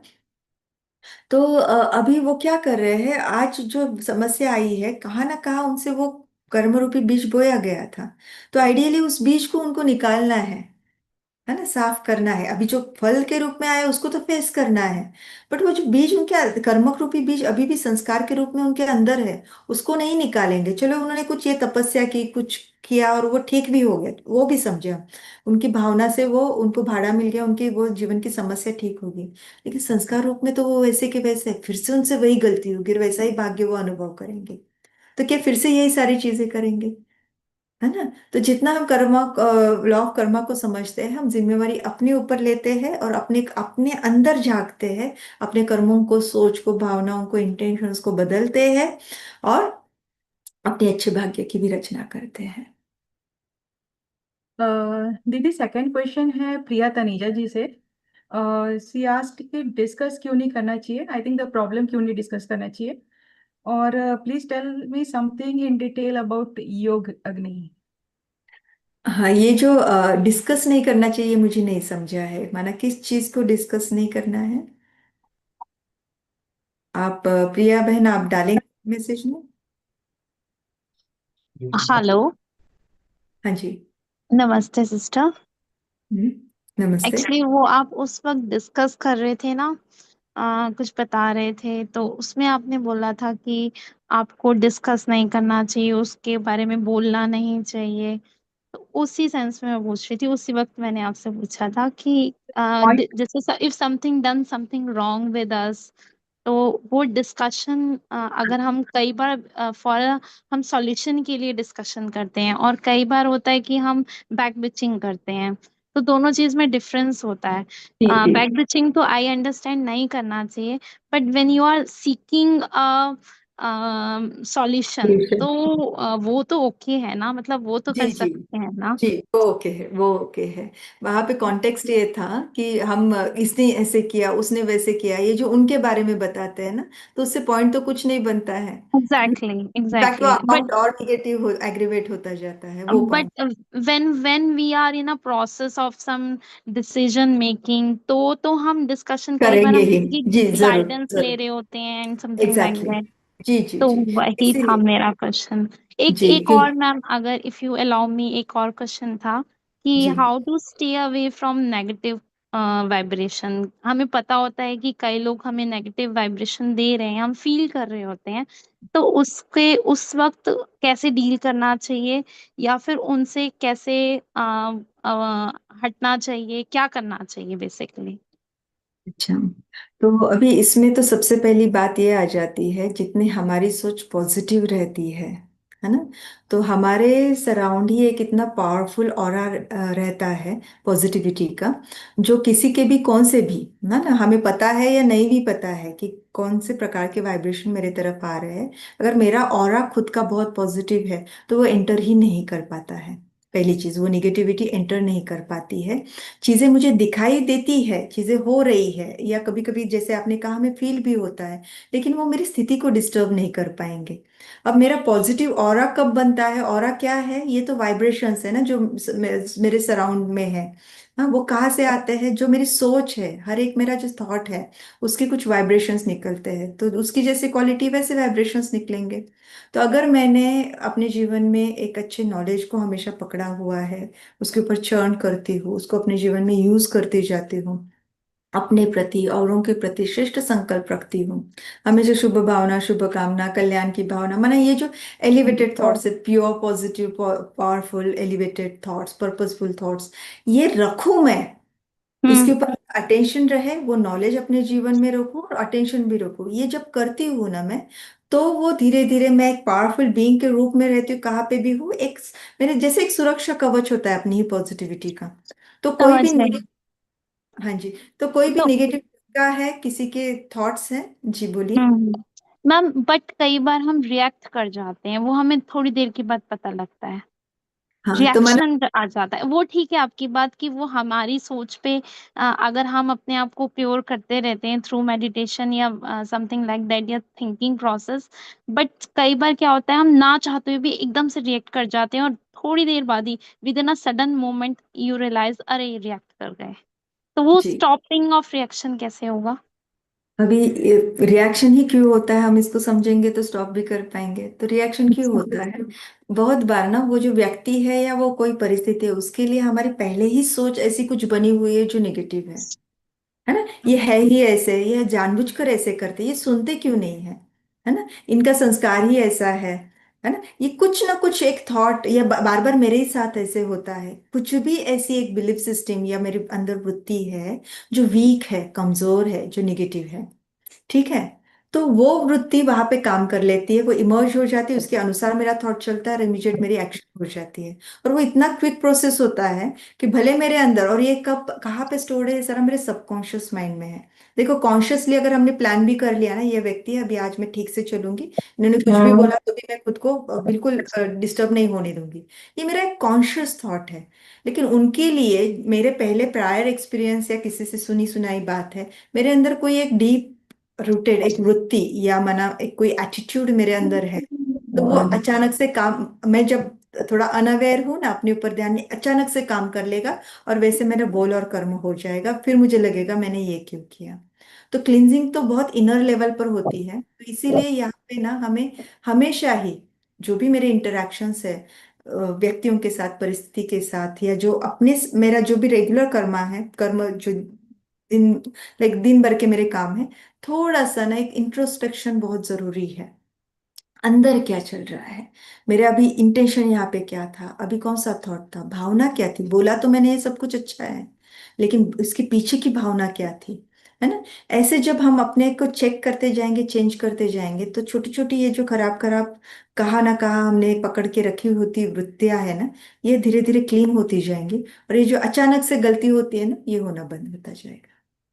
Okay, thank you so much. मैं समझ रही हूँ, मतलब आप ये कहना चाह रहे हैं कि you have to work on your subconscious mind. जी, अंदर है इसलिए वो बाहर आया है ना। आप अंदर से ही वो जब जब दिखता है आप उसको क्लीन करते जाएंगे विथ नॉलेज, तो फिर आपको कभी ऐसे नहीं होगा कि मुझे नहीं बोलना था और मैंने बोल दिया, है ना। वो कहा ना कहा किसी ना किसी रूप में अंदर था इसीलिए बाहर आया, अंदर नहीं था तो कभी बाहर नहीं आएगा। तो हम अंदर की क्लिनजिंग इस लेवल पर करेंगे जो मुझे कभी ध्यान नहीं देना पड़ेगा कि कहाँ पे क्या बोलना है और कहाँ पे क्या नहीं बोलना है। हमेशा चाहिए मेरे thank you, thank you so much, thanks a lot. Actually I am very curious to know know the solution of this question. ये मेरे बहुत टाइम से मेरे दिमाग में था। Thanks a lot. साथ। सिस्टर एक और क्वेश्चन है from Amravati Saroj. I am expecting if she is online, please unmute and speak out. ये हम लास्ट क्वेश्चन लेंगे sister. Yes, sister, no problem. Happy Women's Day. Okay, I'll read out. If we step into conflict to defend a loved one, thinking they are right, and argue with someone who otherwise have no connection to, do we end up forming sharing a shared karmic account where they remain unaffected, yet we are the one who suffer?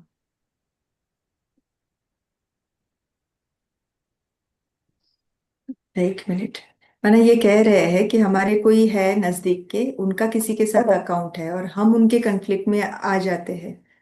Hmm. Otherwise हमारा account नहीं है और हम account create कर लेते account हैं। Create कर रहे हैं, हाँ। तो ये तो मैंने सही समझ है, ऐसे ही होता है। ये क्यों हो रहा है, क्योंकि ये जो लव्ड वन की बात है ना, वहां पे हम मोह में रहते हैं, अपना और पराया ये वाला भाव रहता है ना। ये मेरा है और इसको कोई और दुख दे रहा है, तो वो जो दुख देने वाला है उसके ऊपर हमें गुस्सा है, और अपने को अपने जिसको मैं अपना समझ रही हूँ उसको डिफेंड करने के लिए या प्रोटेक्ट करने के लिए, है ना, मैं दूसरे के साथ अकाउंट क्रिएट कर लेती हूँ। तो यहाँ पे ऑब्वियसली हमें ये देखना है कि हमें जो अपने लोग हैं उनको सेफगार्ड करना है। Although we all are spirits, हम आत्माएं हैं, अपना अपना इंडिविजुअल जर्नी है, लेकिन इस लाइफ टाइम में हम कुछ रिलेशन शेयर कर रहे हैं, अपने लाइफ्स को शेयर कर रहे हैं। तो उनको सेफगार्ड करने के लिए, उनको प्रोटेक्ट करने के लिए जो मुझे मैंने करना चाहिए वो तो मैं करूंगी। लेकिन इस चीज को भी, स्पिरिचुअल लॉ को भी हमें समझना है कि हम सब आत्माएं हैं और हर एक के अपने कार्मिक अकाउंट्स हैं। तो उनके जीवन में जो कुछ भी हो रहा है, किसी के कारण अगर दुख है या कोई भी प्रॉब्लम हुआ है, तो उसका कारण क्या है, उनका खुद का कार्मिक अकाउंट है। उस आत्मा के साथ जो है उसके कारण उन दोनों को वो बुद्धि हो रही जो एक दूसरे के साथ वो बिहेवियर कर रहे हैं।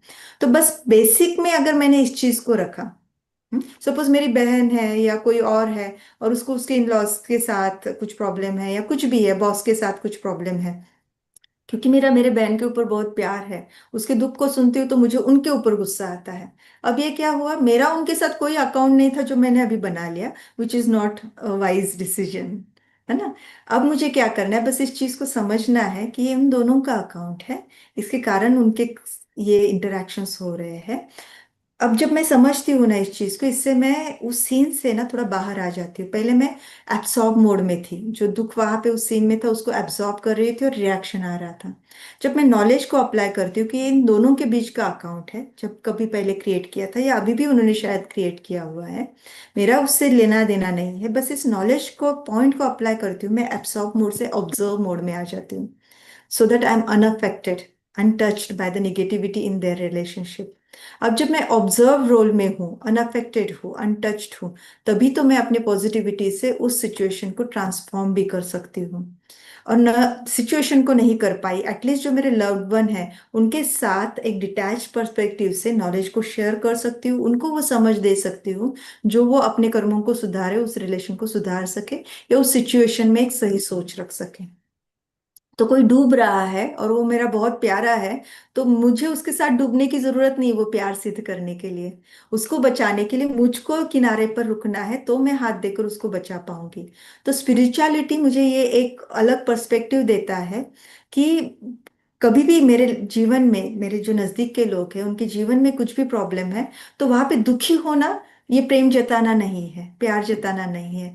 वहां पे मैं स्टेबल रहूं, पावरफुल रहूं, नॉलेजफुल रहूं, और फिर उसके आधार से उनको भी मैं उस चीज से बाहर निकालूं, यही सच्चा प्रेम है। ठीक है, ओम शांति। और दीदी एक प्रिया तनेजा का कंटिन्यूड क्वेश्चन ही रहा था, योग अग्नि के बारे में उन्होंने पूछा, अगर टाइम हो तो हम बता सकते हैं। जी। तो योग अग्नि माना, आपका योग माना कनेक्शन विद गॉड, अग्नि का फॉर्म ले। अग्नि हमको पता पता है जलाती है, चीजों को ट्रांसफॉर्म करती है। तो जैसे सोने को आग में डाला जाता है, तो उसमें जो भी खाद है वो खाद अलॉय में अलग हो जाता है, सोना शुद्ध सोना अलग हो जाता है, राइट। तो उस लेवल पर वो कनेक्शन विद गॉड या राजयोग इतना पावरफुल हो कि उनकी जो पवित्रता है उस लेवल पर मैं अनुभव करूं, जो एक आग का काम करे, और मेरे अंदर जो अलग अलग जन्मों के और या इस जन्म के भी इम्प्योरिटी के वाइब्रेशन से उनको जला दे। उनकी शांति की शक्ति मैं इतनी लेवल पर अनुभव करूं, वो कनेक्शन, वो ट्यूनिंग, जो फ्रिक्वेंसी ट्यूनिंग है वो इतनी पावरफुल हुई हो कि एग्जैक्टली उस फ्रिक्वेंसी पर मैं भी हूँ और उस शांति को मैं अनुभव कर रही हूँ, तो मेरे अंदर जो जन्म जन्मांतर के अशांति के वाइब्रेशन से वो क्लींस हो जाए। तो वो बहुत एक अलग लेवल पर योग है, मेडिटेशन की अवस्था है, जो राजयोग के नियमित अभ्यासी अगर हम बन जाते हैं तो इस अभ्यास, इस स्थिति को हम अनुभव कर पाते हैं, और अपने अंदर जो अलग अलग जन्मों के निगेटिव वाइब्रेशन है उनको हम क्लीन कर पाते हैं। ठीक है, अच्छा, थैंक यू, ओम शांति। Thank you so much. So now हम रिक्वेस्टिंग, हमारे प्रफुल्ल भाई जी सामने हैं, हम रिक्वेस्ट करते हैं he will extend the heartiest vote of thanks to our sister for the day. Please Praful भाई ji. Yes, can you hear me? Yes. Yes. Okay. So, on the very outset, heartfelt thanks to our beloved sister Supriya ji. Supriya ji को तो हम बहुत time से जानते हैं. She has been a very key instrument of doing different kinds of services, may it be towards corporate. आपने introduction में शायद सुना ही होगा सभी ने. तो आज उन्होंने बहुत अच्छे से ये जो डिकोडिंग कर्मा है इसको हम सभी के सामने रखा, और आप सभी ने समझा भी होगा कि this is a very deep subject जो हमें बहुत सारा रिफ्लेक्शन लेकर आता है, बहुत सारा अंडरस्टैंडिंग अंदर भरता है. So and that is how we could also see that we had very good questions coming up. So a very good thanks to sister Supriya. आपने बहुत अच्छे से ये विषय सभी के सामने प्रस्तुत किया, बहुत रेलेवेंट एग्जाम्पल्स भी दिए, और प्रैक्टिकल लाइफ में हम कैसे अपने कर्मों के ऊपर ध्यान दें, किन किन चीज़ों का हमें संभाल रखनी चाहिए, so that we become a very good person, so that हमारा जो इंटरेक्शन है, कम्युनिकेशन है with each other, that becomes more meaningful. So thanks to you. In addition, आप जो हमारी क्लब है, ग्लोबल लर्निंग क्लब के सभी सदस्यों का भी बहुत बहुत धन्यवाद.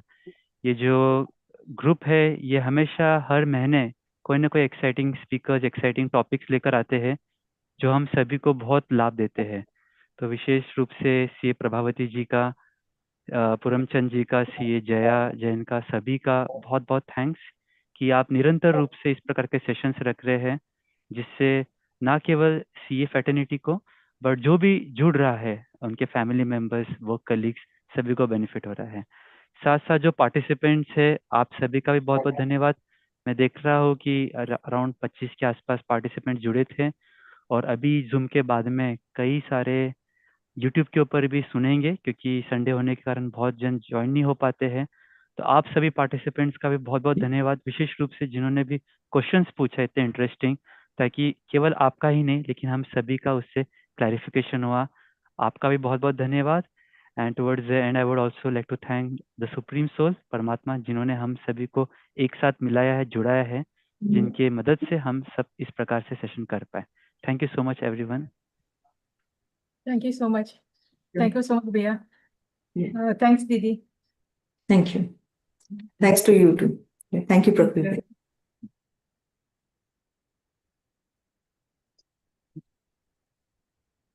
सोनाली